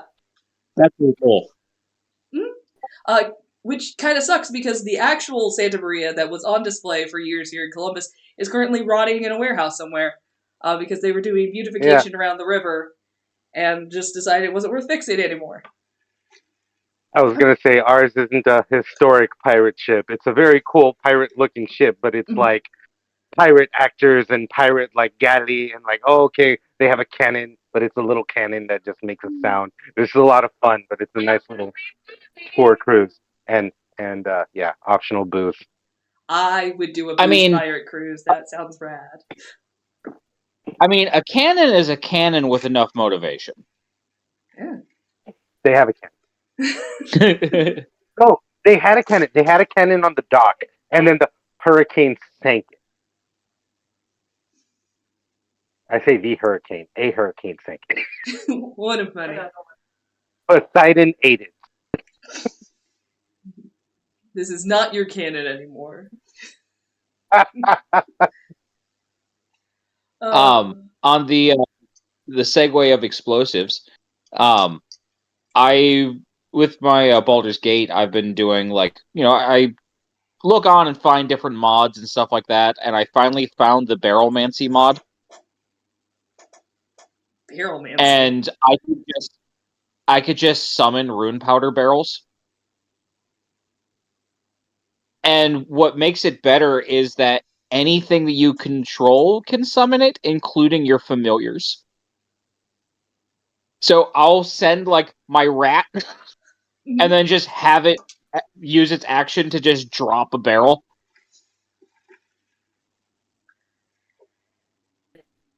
Don't fix that in the next mod. Just keep it. It's not a bug, it's a feature. I just have been having fun with it because the game only gives you one to play with, and now I have as many as I want, and I'm in Act 1, which is ridiculous to use them in, but fuck it, why not?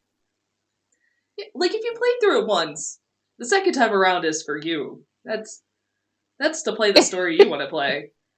And hey, I'm on my 8th or 9th playthrough. I mean, yeah, wow, yeah. I still haven't beat Tears of the Kingdom. I'm going at it very slowly.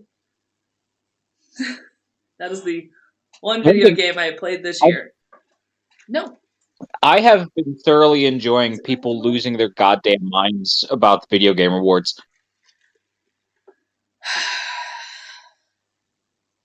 I don't know why that gives me such such joy, but it does.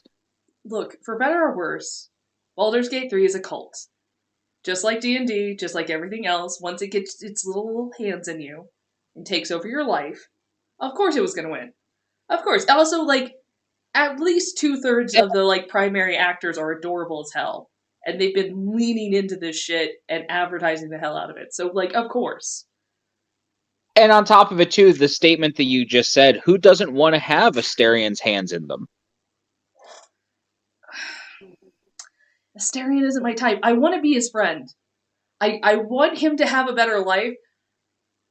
I would try to fix him, and that's toxic for both of us. We have it. Karlach and Yeah. Karlach and Lae'zel are my ride or die bitches. Like a big strong woman. As you will begin to see in different. Yes. Hey. Oh no! If you're talking, I can't hear you. She's on mute. We're still trying to work this out, and she's like, I'm gonna stay more on mute, and I'm like, I keep having to mute and unmute, and I don't know what to do. Did that bounce badly? Mm-mm. Did that bounce badly? Was that a lot of reverberation or double? Mm-mm. Okay, cool. Yeah, you're coming through clear right now. Okay, sweet. We're worried that she'll get my echo. Yeah, I'm hearing my echo. Yeah, I hear you more than I hear her in yours. Yes. Maybe if I talk quiet. Are you guys in the same house? We're in the same room. We're trying something right now. We're in the same room, and I'm trying to figure out disgusting and in love. How dare they? So my suggestion for that, since you're both using Discord, either A, one of you uses Discord and you both are on the same thing, or you guys go into separate rooms and close the doors like Ricky and Lucy. Yeah, that's what we've been doing. Because I run into that all the time with like my roommates, and like whenever they're running a game, like I have to be up in my room and they're like all the way downstairs. No, I don't think so. I think it's because you had your mic closer to me and I had mine on the other side. Ooh, that could be a factor. Also, she tends to talk quieter out of respect, and I'm doing Dynah voice, so that's just gonna be louder no matter what. It's fine. She is though, but she's trying to be considerate, so she's talking quieter. Mm. I'm gonna move over to the kitchen for a minute. We'll see how that works. I'm going. I'm taking the chair first. I need a plate. Pull the stool behind the counter. It's gonna be a long shift. Excuse me, do you have to put your tongue up my nose? Yes. I don't see a universe where that answer is a no.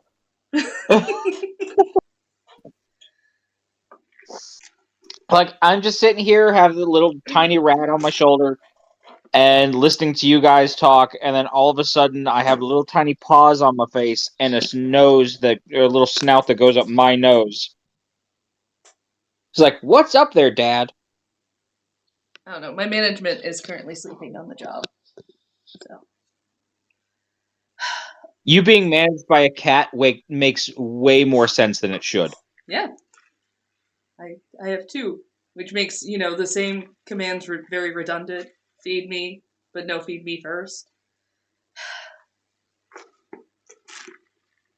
All right. But did you get those TPS reports out?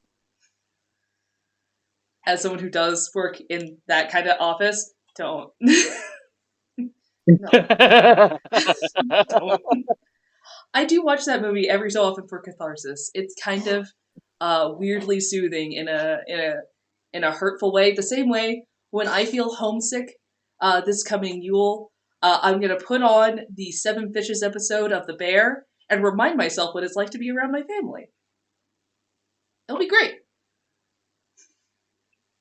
For those of you who have not seen there something to look forward to though is that you'll be spending Yule on stream with us. Is it?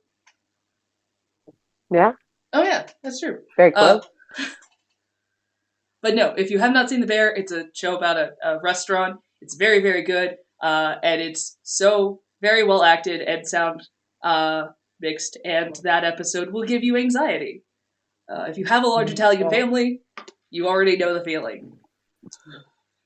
I have a large Irish family, and I'm the oldest daughter, and I have 6 younger brothers. And my youngest sibling is 12 years younger than me, and we were homeschooled out in the country. So I think. Yeah, it's very similar. Yeah.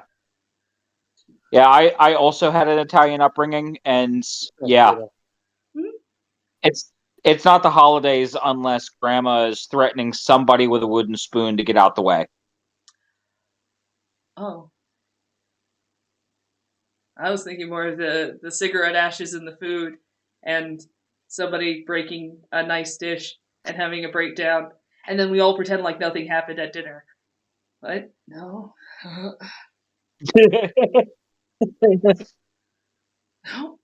Yeah. Okay. My sweet grandma she was the hardcore Italian in the house, and she just passed a couple months ago, but she had sweetest woman that you've ever met. But then you get her in front of the TV during a football game, and she would yell at the fucking players in Italian whenever they were messing, and it was hysterical to me. Yeah. I do like a good sports game. I'm not a sports person, but I like a good sports game. So I get it. It's fun to yell at people that you cannot affect or control. It's very comforting in a very weird, toxic sense. I personally like, because I do like sports. I haven't watched, like, haven't regularly watched anything since COVID, but I enjoyed the fact that, like, out here in Pittsburgh, everybody is a goddamn Steelers fan, and I'm originally from Chicago, and I'm a Bears fan, and watching people lose their mind during, like, office settings where it's like everybody could wear a jersey today, and I would show up in bright orange, like, you're wearing the wrong jersey. No, I'm not. Mm-mm. I hope my team beats yours.